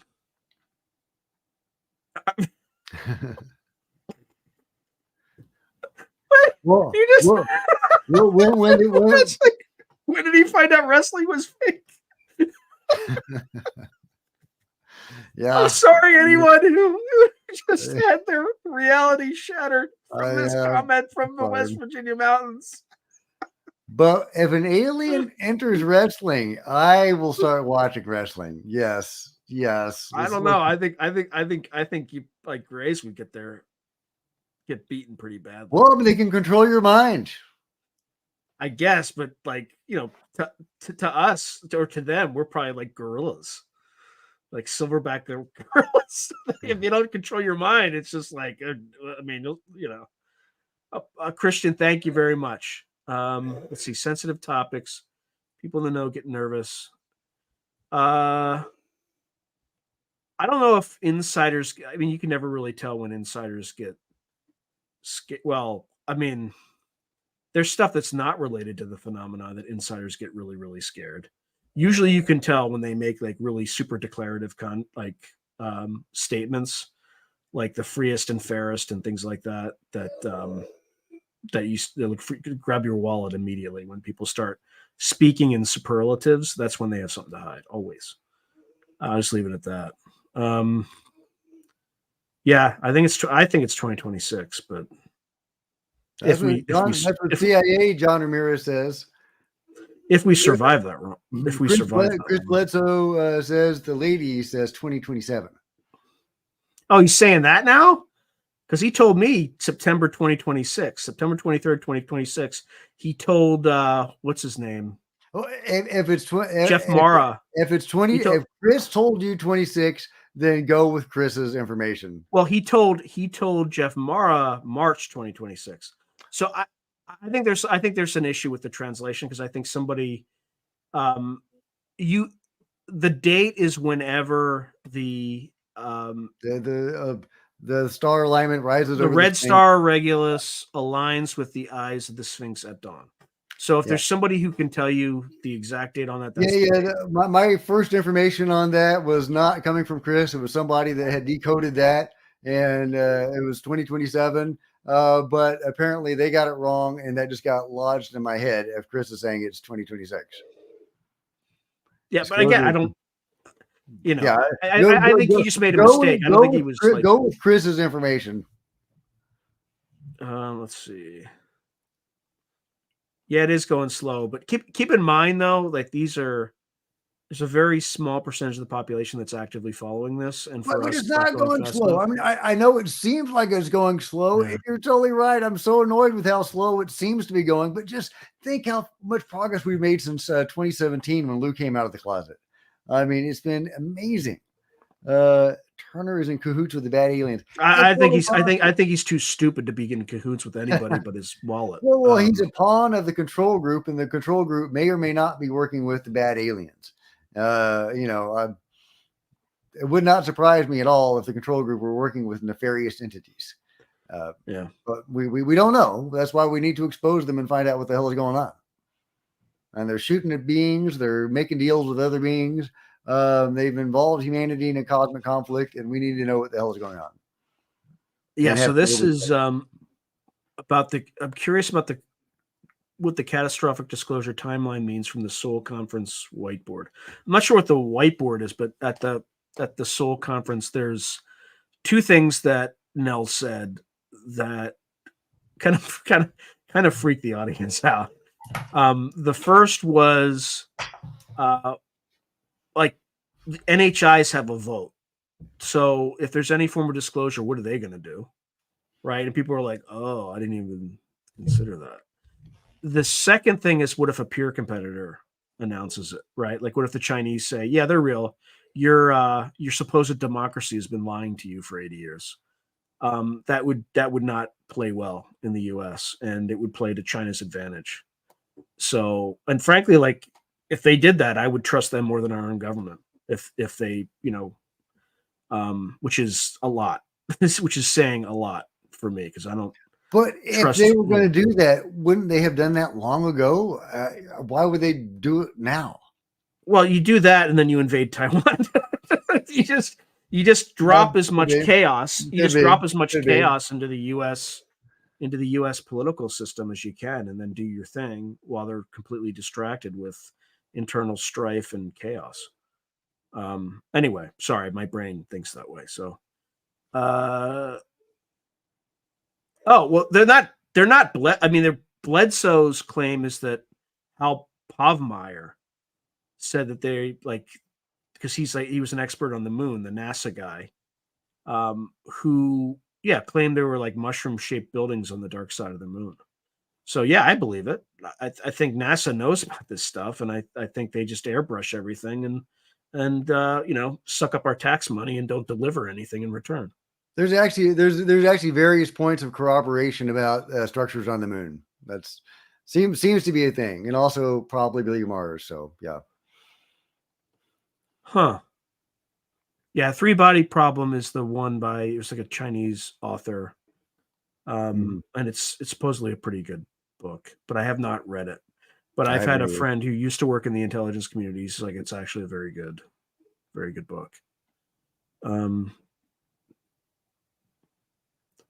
Or ship, yeah, maybe, but they can't be everywhere at once, right? And that's the problem. If the ship appears over your head, right, unless it's like in a massive stadium on TV. Yeah, no, I mean, if it simultaneously.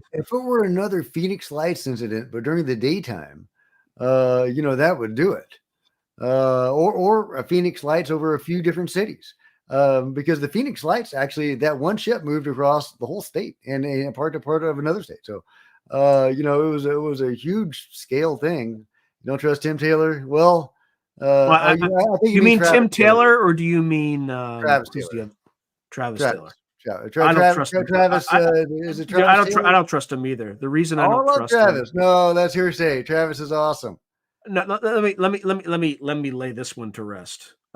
First of all, he was working for the DoD at the same time he was on the ranch. Okay, and he's Yeah, just we like, know that. I was just doing my thing. I was just, I was working for. And then the second thing is, anytime they make a major discovery, he's not there. Remember when they felt like they had really high resolution video of the orb? He wasn't there for that. The other, the second piece, security camera. but they never get this stuff when he's there. The other thing that is just like boggles my mind is he's been in most of the major stuff. When there were UFOs disappearing into the mesa during the Native American ceremony, he was there for most of the big stuff. All right, well, here's the most damning evidence. You're familiar with like what 1.6 gigahertz is, right?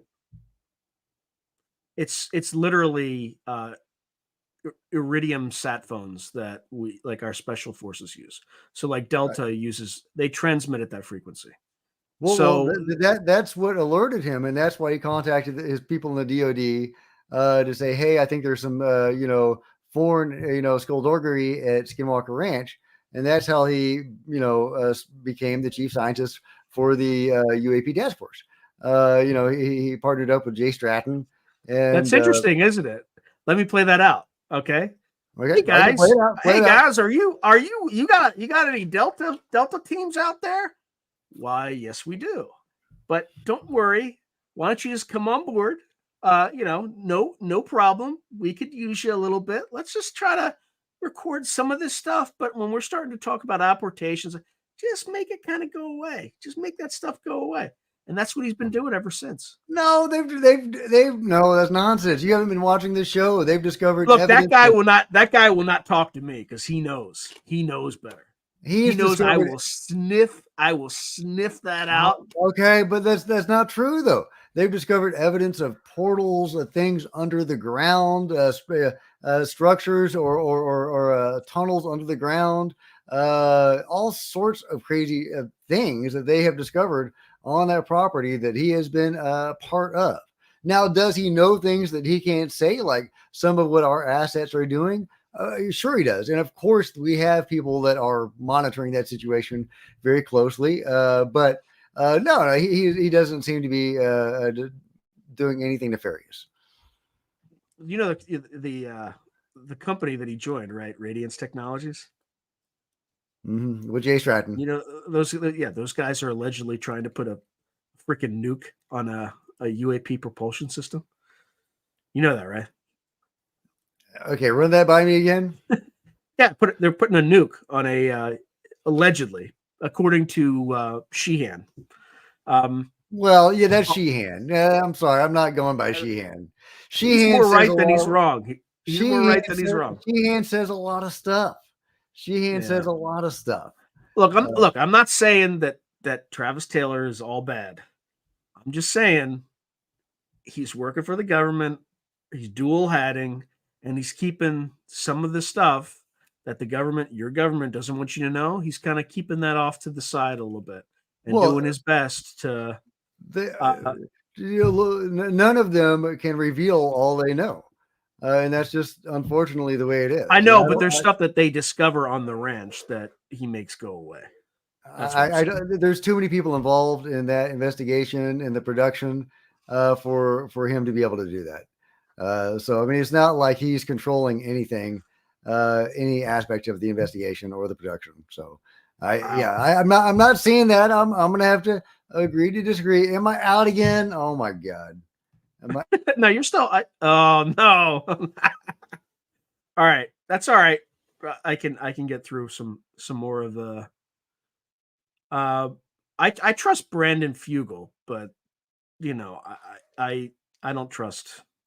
I also don't trust Travis. I think he's a good guy, but I don't think he's 100%. All right. All right. Well, welcome, aka Crazy Fool. Yeah, probably. Oh wow. Yeah, I think so. I think he claims to. Yes, Daz Smith is absolutely amazing. 3D glasses with both lenses stapled together and taped over your smartphone will show. Huh. Now we'll see. I hope so. Yeah. I think there's something behind that. I'm back. Sorry, I got through. Okay, that's a fight. A fight amongst thee. I don't know. Maybe that's the Travis Taylor thing. I don't know. Well, yeah, we're gonna have to agree to disagree on Travis. I think that Lou, Travis, David Grush, they all know stuff they can't talk about, and that's just the way it is. But I don't think there's anything nefarious going on there. But your mileage may vary. Christian says, yeah, the scapegoat thing totally tracks, but I don't know, man. How can you sacrifice Lockheed Martin? Yeah, that's a good point. That's a good point. If you were going to sacrifice somebody and make them a scapegoat, you probably wouldn't pick Lockheed Martin unless they were doing something behind the scenes that was like, rocking the boat too much or something. But the government would do something like, hey, we just gave you this thing, don't worry, we'll take it. And then the moment they can throw you in front of the bus, they'll throw you in front of the bus. Right? Oh, absolutely. No, that makes perfect sense that the control group would be looking for a scapegoat. I totally buy that. Thank you, Astro J. I don't know which one you sub to, but hopefully you sub to both of us. Okay. Yeah, I don't know. I mean, they could also be they live here and we're screwing everything up, right?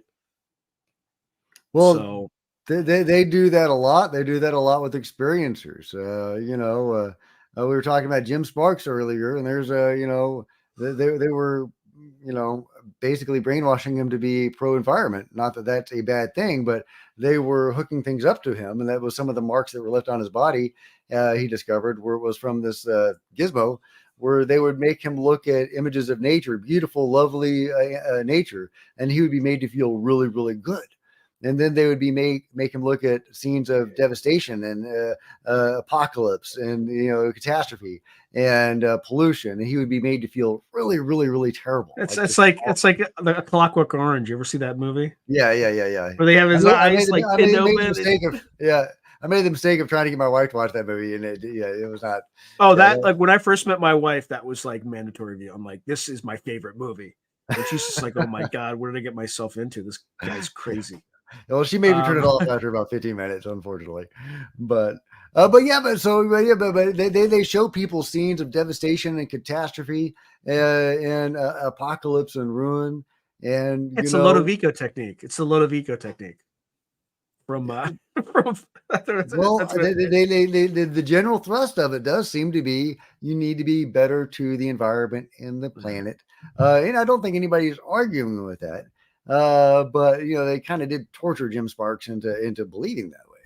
And that's not real groovy in my book. So There's also simulation theory, and it could be that too. Let's see. I believe this is a created reality. I wouldn't call it a simulation exactly, but it is a created reality. Yeah, Rick Doty. Yeah, Rick Doty's been coming out, hasn't he? Yeah, I actually talked to Rick a little bit the other day, just a few words here and there. Where was that? On Disclosure Tonight. They had me as a guest on Disclosure Tonight. Fessler and Rick Doty is apparently a regular guest on that show. And we had a couple of words. I mean, we didn't have a big conversation or anything, but I actually got to have a few words with the legendary and notorious Rick Doty. It was very interesting. Yeah, he got Paul Benowitz to suicide himself. I didn't ask him about Paul Benowitz. Yeah, that wouldn't have been. That was not like an icebreaker. That was not the icebreaker. But yeah. Hey, Rick, what about Paul Benowitz? Yeah, it didn't. Yeah. Well, I mean, look, I already know the answer. Like, well, it's actually a real shame, because he was getting close to some of our conventional projects, and we just, he just came up with this UFO thing, and I just encouraged it because it got him away from these conventional projects. That would be his answer. Anyway, but I will say that Rick did seem very sincere. Now, could he be a very good actor? Yeah, he could. They are out there. Please relay to Courtney Brown that it may be worth trying his photo technique during the total eclipse. But yeah, I don't know what I think about Rick Doty after having met him. Yeah. I have mixed feelings about. I used to think that he was a total disinfo agent. Now I don't know. The thing is, like, he was doing his job, right? He's just doing a job. So that's the one thing. Well, I mean, since he's retired, I mean, he was a disinfo agent. Is he still a disinfo agent? Is the question. Maybe he might still have a contract, right? Who knows? Well, if the UFO control group has a cause they are working for, and they're not just doing it for money or power, and he's been read into that, he could be a believer in that. So, please relate to Courtney Brown that it may be worth trying his photo technique. Yeah, that'd be a good idea. Yeah, Courtney Brown is doing some interesting UFO research, and this I used to follow Farsight Institute back when Dick and Daz were over there, but when they left Farsight, I also left Farsight. Now I'm just going to follow Dick and Daz everywhere. Also, I just like saying Dick and Daz. Hey, Triton. Hey, Triton. I know. Yeah, I totally agree, Kevin. It all has a purpose. I was abducted. Yeah. Sam has told me about his experience. It's amazing. Oh, Merkaba. Yeah, it's like a Merkaba, right? Wheels within wheels. Spherical. I don't know. Huh. Yeah, it's kind of like an angel. It's an amazing experience, Dan. It really is. Possible connection between mounting UAP activity and potential coming disclosure and recent AI advancements, such as the connection with AI is really interesting, because isn't that the book that Lou Elizondo said to read if you want to get some insight into all this? Is Chains of the Sea? I think that's the name of the book, which is about. It's a novella, right? Is this the Gardner? I haven't read it. I need to read it. If Lou says to read it, I should probably read it. It's creepy. It's creepy. I think my understanding is that these ETs are coming, and I don't think we realize it, but the AI that we created does, and the AI that basically, and apparently there are a bunch of other much more advanced species, and the species that shows up is considering wiping out humanity, and we're just dumb and blind, have no idea about it, and the AI, it considers the AI to be a superior life form, so it's fine. It's a really dark. Yeah, I had read the synopsis of it, and that's about what I read. Yeah, and by the way, if I go out again, I figured out why, because it told me last time I logged back in. It said if you're having problems, you need to switch the browser to Chrome, and that's what I started using in the first place. But I switched to Firefox because I couldn't remember my cookies and how to log into StreamYards. But yeah, apparently it doesn't like Firefox. I'm having So trouble. I've been to Mount Shasta and I saw nothing, but that doesn't mean there's nothing. But it's supposed to be a huge paranormal hotspot. I know people that have been there that have had cool experiences, but they were Yeah. more of the metaphysical kind. Yeah, 100%. Yes, there's like 3D glasses. If you put them up against your iPhone, you can see UFOs. Apparently, Cool. I gotta try that. Don't do it, Sean. Don't you do know it, what Sean. though? Like, I'm not sure if this is a joke either, though. You know what I mean? Like, there's like lots of like weird dream stuff has been happening. Okay, Shogun Orta says the Merkaba looks like the Jewish Star of David, but a 3D version. Yeah, no, that's exactly right, Shogun Orta. And Kill Dragon says Merkaba is Hebrew for chariot of the god. Yeah, cool. Good information. All right, so Kill Dragon, this is exactly 3D glasses with both lenses stapled together, taped over your smartphone camera. Oh, Zug Legal Carpet says it was a joke. Okay. All right, because there's, like I said, there's been some weird dream stuff going on. Hey, my man, how you doing, Mac, tonight? Good to see you. All right. Oh, looks like he's. Oh yeah, because we can now we can be seen on Twitter now too, or not seen, but like comments can come from Twitter, which is why you got both. Yeah, agree. The objections on our part to disclose. Yeah, how can they disclose that? And that they're assisting in the abductions. Breathe liquid. Ooh, this is from The Abyss, the movie The Abyss, which apparently, in the much more granular or refined version with I think 4K, they took out that scene apparently. Oh, what? Lame. Yep. That's a great movie. Yes, this chat is all over the place, but we're trying to get through it for shizzle for sure. Hey, thank you, Mitra. Yeah, I'm not sure if it went to which one of us it went to, but I mean, I think it's going to you because it's your show. It depends. No, it could. I mean, it depends on if they're watching it through your portal, it would go to you. If they're watching it through my portal, it would go to me. Well, thank you, Dimitri. I appreciate it. If it went to me and if it went to Sean, thank you. If it went to me, we appreciate it. All right, you got that one before. Actually, we didn't even address this. Okay, so so this is your clips. I'll see the coolest intro. Thank you. Yeah, some people complain about the intro. Some people love the intro, but thank you. Why do they not like that intro? That intro is iconic. I love that intro. Some people think it's too loud or whatever. But thank you. I appreciate it. I almost want to play it right now. Actually, medical exam. Let's see. Yeah, I believe it.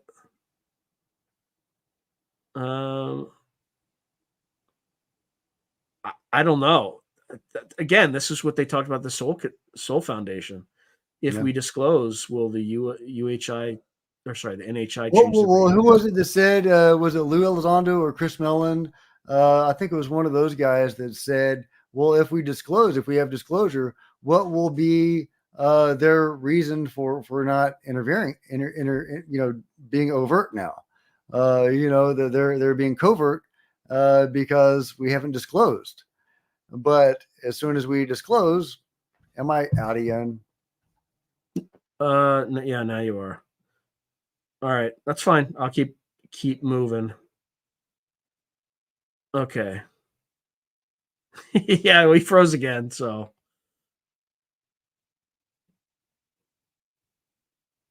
Yeah, Grant's great. I don't know about Dr. Greer. We're going to have to ask Jack when he gets back on.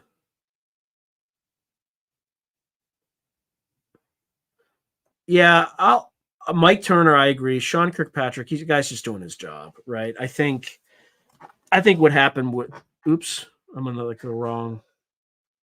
I think he's just doing his job. And I don't think they really had a budget yet because I think they were gearing up for 2024, and then Grush happened, and Kirkpatrick was kind of stuck.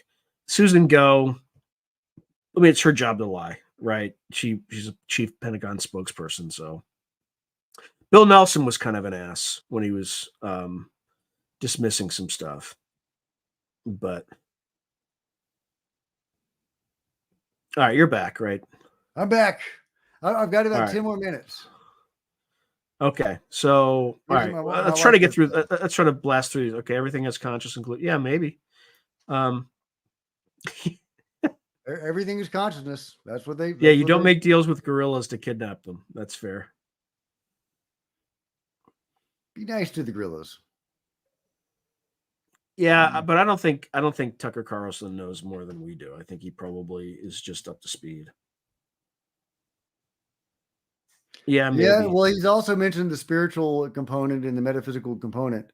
And, I don't know what the alarming part is, if that's coming from the abductions or from the spiritual element to it. He didn't talk about demons or anything. Looks like Bloodsoe's changed his tune again.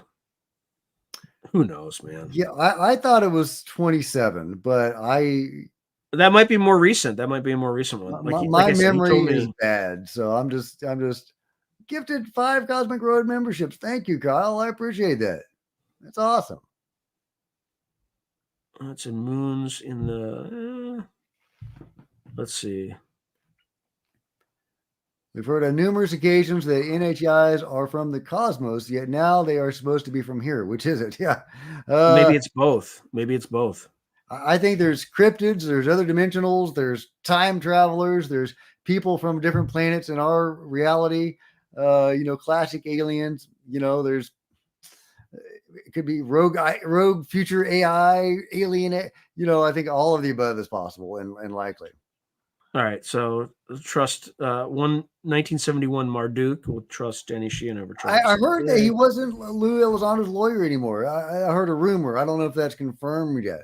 I don't know if they fell out or what was going on there, but yeah, I need that confirmed though. So if anybody, sat phones at 1.6 gigahertz. Yep, most space-based communications are. Yeah, absolutely. Anybody in the chat, have y'all heard anything about Danny Sheehan not being Lou's lawyer? And if can confirm or deny that, I'm very curious. I'll see the craft that operated on Brandon Fugel's gyroscopic. Oh, that's the Joe Firmage thing. I'm not familiar with that. He spent a fortune investing in Joe Firmage. Joe Firmage was an internet entrepreneur. He worked at this place called US Web. In fact, I know a guy who probably used to work with him, who was probably one of his co-founders, but he got into this. He claimed he's a Mormon guy. He claimed he had this abduction experience where he was told he was part of some bloodline or whatever. But he's been working on trying to use like these gyroscopic spheres that just rotate in a certain way for anti-gravity. And I think Brandon Fugel lost, hundreds of thousands, if not millions of dollars investing in this thing. So, and you had General Wesley Clark saying, yeah, Joe Firmage is a good guy and this and that. So anyway, this person's claiming that he's actually seen this stuff at work. So, well, that sounds fascinating. I want to know more. Did Brandon get swindled? Did they actually make this thing or some prototype of it? I don't know, but he was not happy about it. I know that. I think there was some interview that Green Street did of him where he went to looked at all the stuff that he had. Now Green Street's got its own, he was literally hired by the State Department to be a disinformation agent for other things. So chances are he's probably doing the same thing.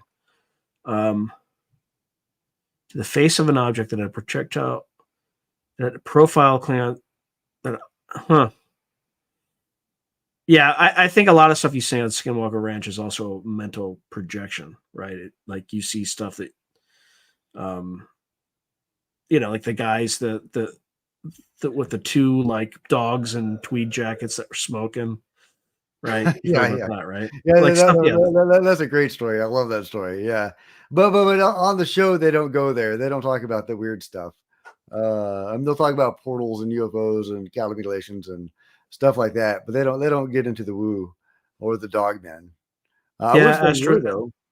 Astro J is correct, right? If something with that level, that amount of kinetic energy, You're right. If you had a UAP that can manipulate space time, you could just open create a gravity bomb, basically, where you Yeah, just suck your I target don't trust into it. that information from Danny Sheehan at all. I don't know what to make of it. I just think we are retarded enough, excuse my language, to strap a nuke on something like that. Like And the I very mean, first thing I they did. don't mean to be disrespectful. I think Danny has been on your show, right? No, he hasn't. I probably will try to reach out to him and have Yeah. him on though, because he says stuff that I also think is not like if I spent $10 million and I were Lockheed Martin and I had an expedition to like the Kalahari Desert and like dug up, funded an archaeological dig and discovered a UAP. I'm sorry, but like this eminent domain thing, go F yourself. Right. Now, if the government gifted it to you, then yeah, they have every right to take it back. But Danny Sheehan's of the mind that this belongs to the Brotherhood of Humanity or whatever he calls it. And it's like, no, I can property see doesn't both. work that way. I mean, okay. It's complicated though, So if the government gifted it, what are were there conditions on that gift? I don't I, care. Like if you didn't obey the rules and you didn't share it, like you didn't have a bidding process and you disadvantaged one company versus others, like no, government can come and take it back. You know what I mean? and can you gift something like that? What are the legalities? What are, a UFO is that? Can you even legally gift that? You know, Well, I mean, it, if it was in your custody, sure, but I right? mean, If there was, I can see an argument how that should be in the public domain. That should not be owned by anybody. That should be for the public benefit. I can see that argument, I but mean, I it's can like also if like a Russian satellite crashed in the United States and Bubba picked it up in his truck, right? Like, or like, you But know, it, we're not what we're talking or about there was more. a nuclear reactor on the We're back of talking that mug, about like right? like a force majeure, an act of God situation. This is big. This is impacting whole of humanity kind of thing. And I can see how the public might have a right to it, but I also understand the right of private ownership, and the government shouldn't interfere in our lives. So I can see both sides of it. And All I I'm think there's saying is, if a company invested its own resources to acquire the thing, government doesn't have the right to take it. If the government gifted that to somebody, then they have every right to take it back, right? But I mean, yeah. that's just my view. I mean, I think that it's a good discussion to have, and it would be great to have the public involved in this discussion, because I don't even think this is something lawyers should be working on. This is something the public. Oh my God, am I out again? All right, we'll get through. We'll try to get through these. I don't know if we're going to get through these. Yes, they must stop fighting for sure. Uh, that's fair.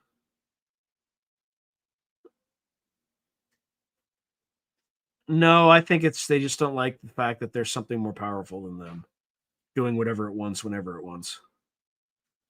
I appreciate that, Ian. Thank you. Let's see.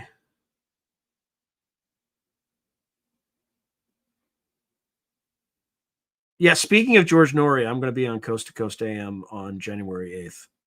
So, uh, but it's going to be more about China. In fact, I need to send my list of 15 questions to him very quick, very soon. Yeah, it's possible. All that's possible. Yeah, I think they're still happening. But yeah, we definitely don't because what they did is they had a bunch of hoaxers come in and try to replicate, and they didn't quite do it the same way. But that wasn't something that the government took too kindly. Yeah, maybe. Oh yeah, for sure. If he is in possession of classified information, he can never talk about that stuff. Um,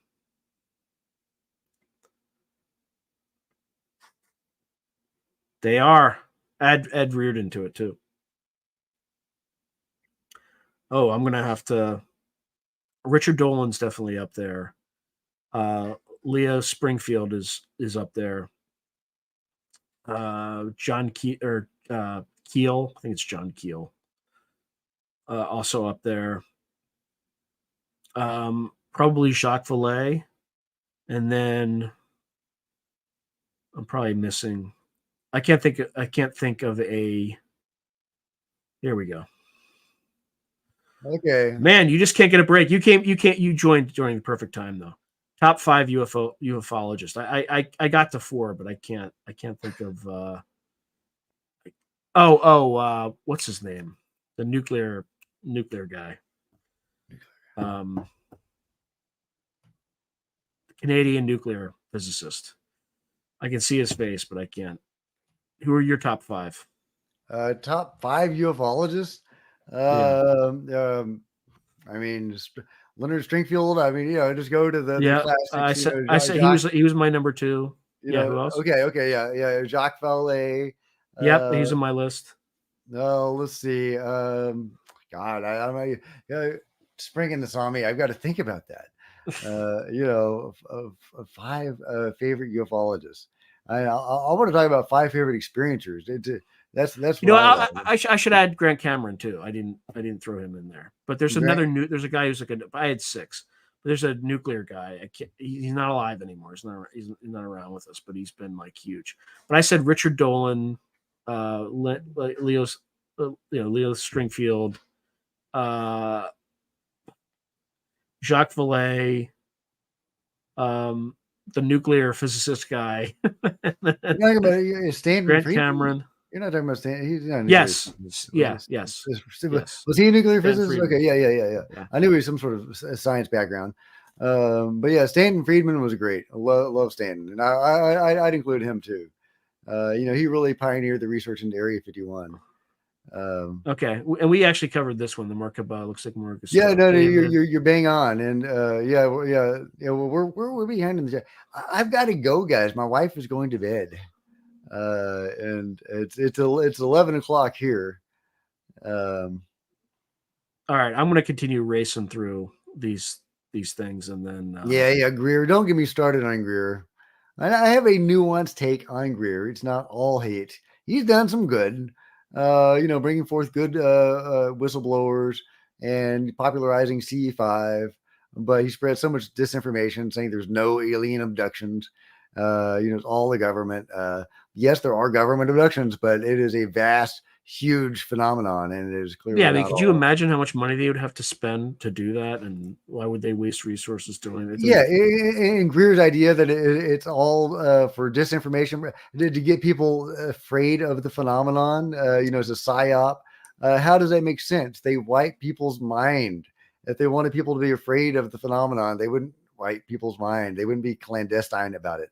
Anyway, it doesn't make any sense. I could go on about Greer, but man, Sean, it's been a lot of fun, and thank you guys for joining me. I love this year-in wrap up.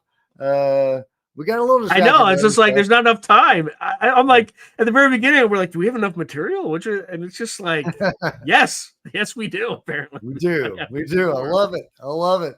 Thank you so much for having me on. Yeah, no. I mean, we do this together. You're also streaming, so it's always good when you and I get on the podcasts. That's right. And chat for a little bit and catch up. We'll do many more. Next year. That's right, man. That's right. Fist bump. All right, brother. All right. I got to get my camera. There we go. All right. Later, guys. All right. Good night, brother. Good night. All right. I'm going to try to race through, make sure everybody. Okay. Yeah. Look, I've heard weirder things. So thank you. Oh, yeah. Okay. That's probably Courtney Brown. Which is kind of interesting. That guy has an interesting background story. And there's also some relation to the whole Heaven's Gate thing too, but I'm not gonna go there tonight.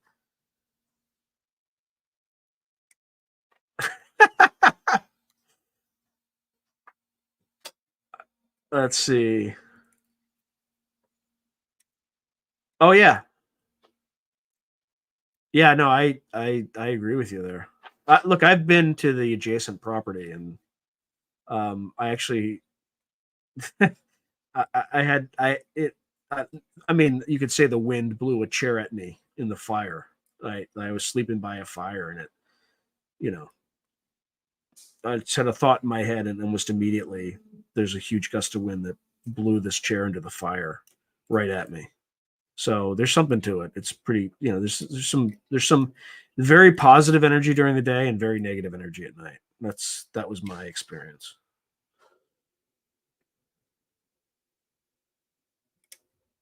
Oh, I don't know.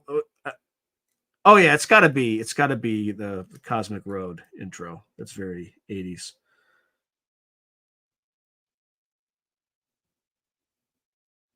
Yeah, or that's commonly how angels are described in the Bible too. Um,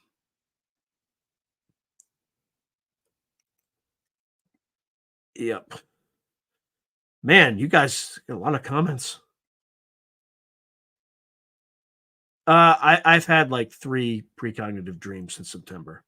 Like I had a dream of, and usually they're about stuff that is just really weird, um, and and like atypical. Like I'll dream about somebody I never dream about. So I had a dream about the philosophy of Ted Kaczynski, and then I woke up the next day and he was trending on Twitter. I'm like, huh, I had a dream about this philosophy, and it turned out he died that day.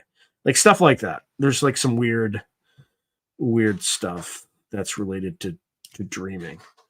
But if you start writing down and recording your dreams, you will have precognitive dreams. I mean, they won't be significant, but or they might be. I don't know. But I haven't had anything that was super significant, but like really weird things like that.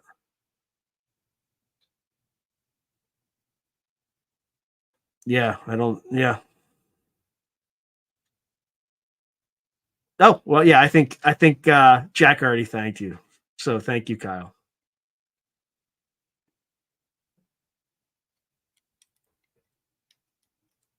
But well, I mean, it could be that they just have like an outpost here or something. Who knows, right? Or maybe 20 different kinds have 20 different outposts.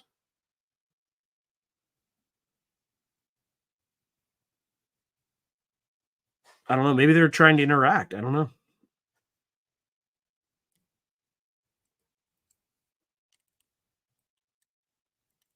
Maybe there was a civilization more advanced than us, and then there was a cataclysm that happened in between. Many different explanations behind that.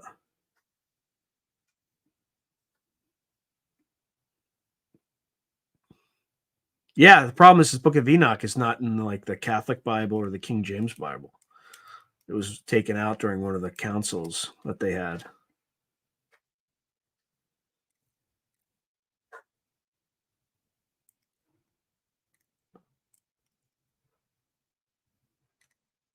Huh. No, I think it is called like if you just Google it, I think it is called the Red Star Regulus. I don't know why it would be a blue star, but I can look into it. Oh, who keeps dropping information? Jack, me, or somebody else? Hmm.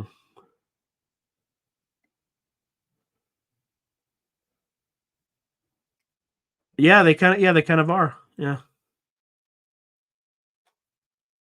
Yep. Jack will see this very end.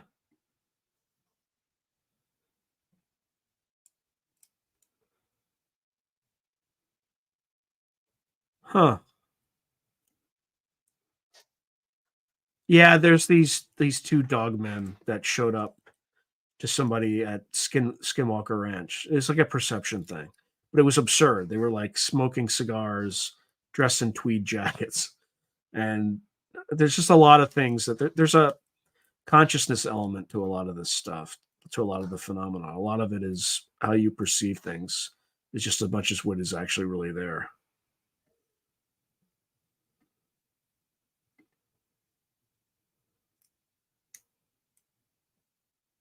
Yeah, that's definitely a very biblical image.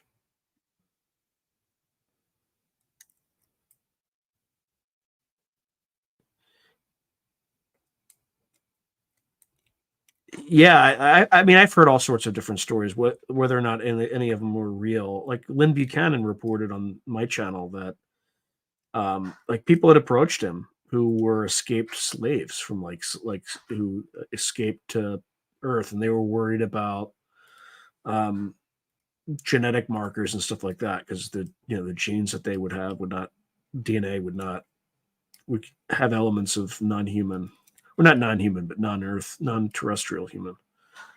So there's also stories of people being shown hybrid babies and stuff like that. So imagine if you have a UFO crash and they find um, evidence of human DNA on board, right? Like, it could seem pretty creepy. Huh. Yeah, they probably are nuts.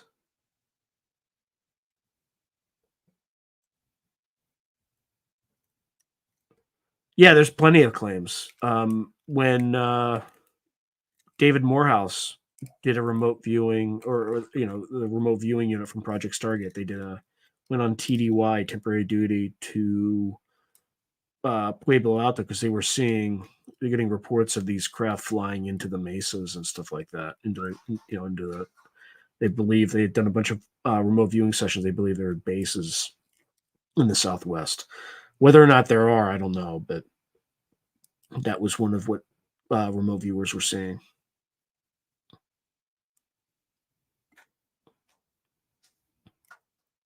Hmm. Interesting.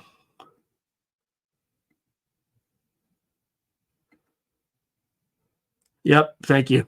I must have like a mountain of comments to get through. Yes, Stanton Friedman. Yeah, I've seen Contact.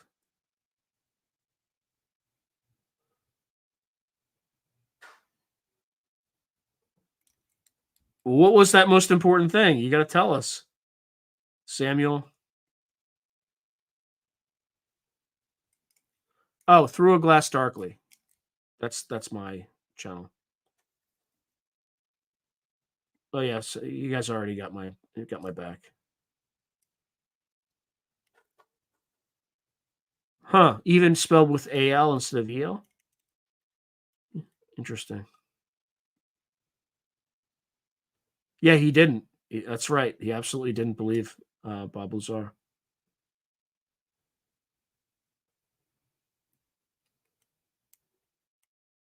Yeah, Triton. There's so many different things and that's why there's all these communities that coalesce around these things and try to ignore everything else. But I think it's all related. Huh. Are you talking about? I'm assuming you're talking about Greer, but I'm not sure.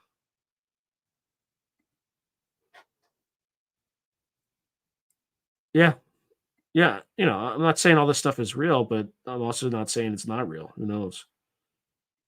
I don't know. Like, it would take a lot to do that, and it would be kind of a grotesque waste of resources. Huh. Interesting.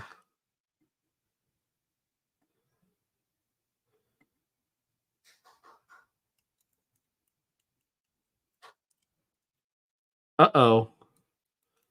I hope people can still hear me. Um. All right. I think I'm gonna.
All right.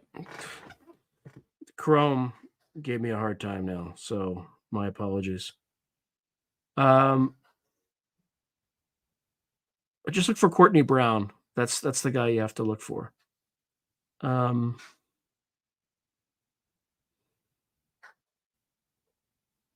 huh. That's creepy. I can only imagine. I've tried it 3 times, and the last time I tried it was at Skinwalker Ranch, and it it doesn't it doesn't work for me. But maybe I also am terrible at meditating. So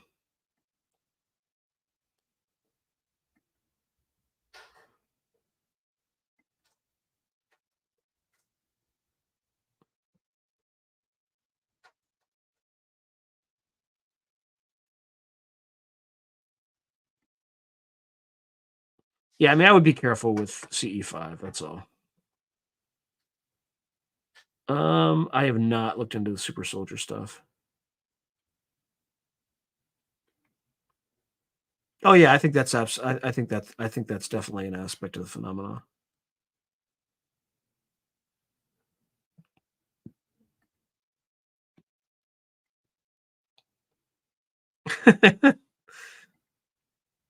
Okay. Yeah, I had to jump off because everything froze. So hopefully it wasn't gone.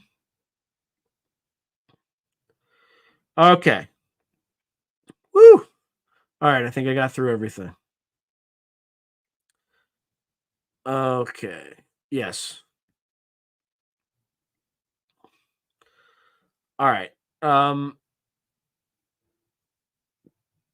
Oh, for good Christ's sake, the slides that I had loaded in are not okay.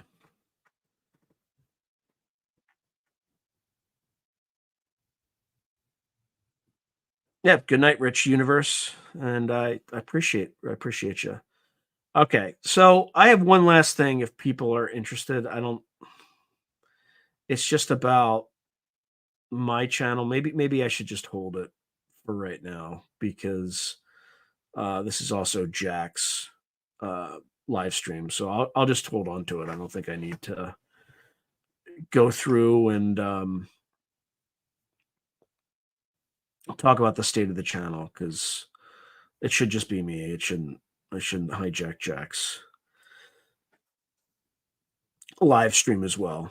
So all right, I think I'm going to give it another minute or so, unless people have any further questions. Yeah, thank you, Astro.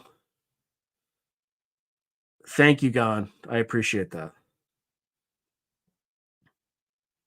All right, so let's see.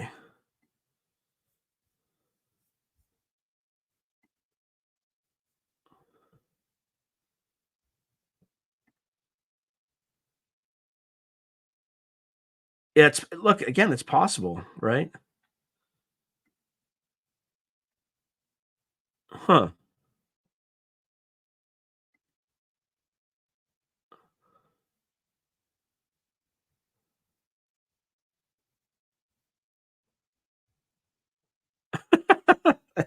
It's possible. Thank you, graphic design for free. Yeah, maybe not. Maybe there's something to take from that. Maybe the universe is trying to tell you something, or not. I don't know. It happens to me quite a lot, though. Let's see. Okay. All right. I think now is probably a good enough time for me to say thank you, everyone. It's been a great year, and here's to many more live streams and interviews and good stuff like that going forward. So thank you very much, and good night. And this is the part when I get to play some of the. Hold on. Two comments. Let's see.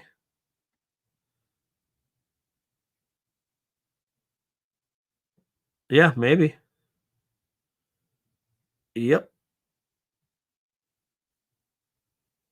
Yep. Perhaps. All right. Let's see. All right. Well, good night, everyone, and have a happy new year when you get to that point. Oh, just when I'm about to get off. Yeah, yeah, we're out. I like this part though, where I get to play some music. So, um,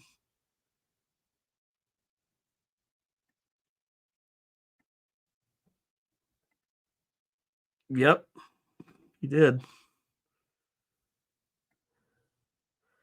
All right, all right. Good night, everyone. See you next year.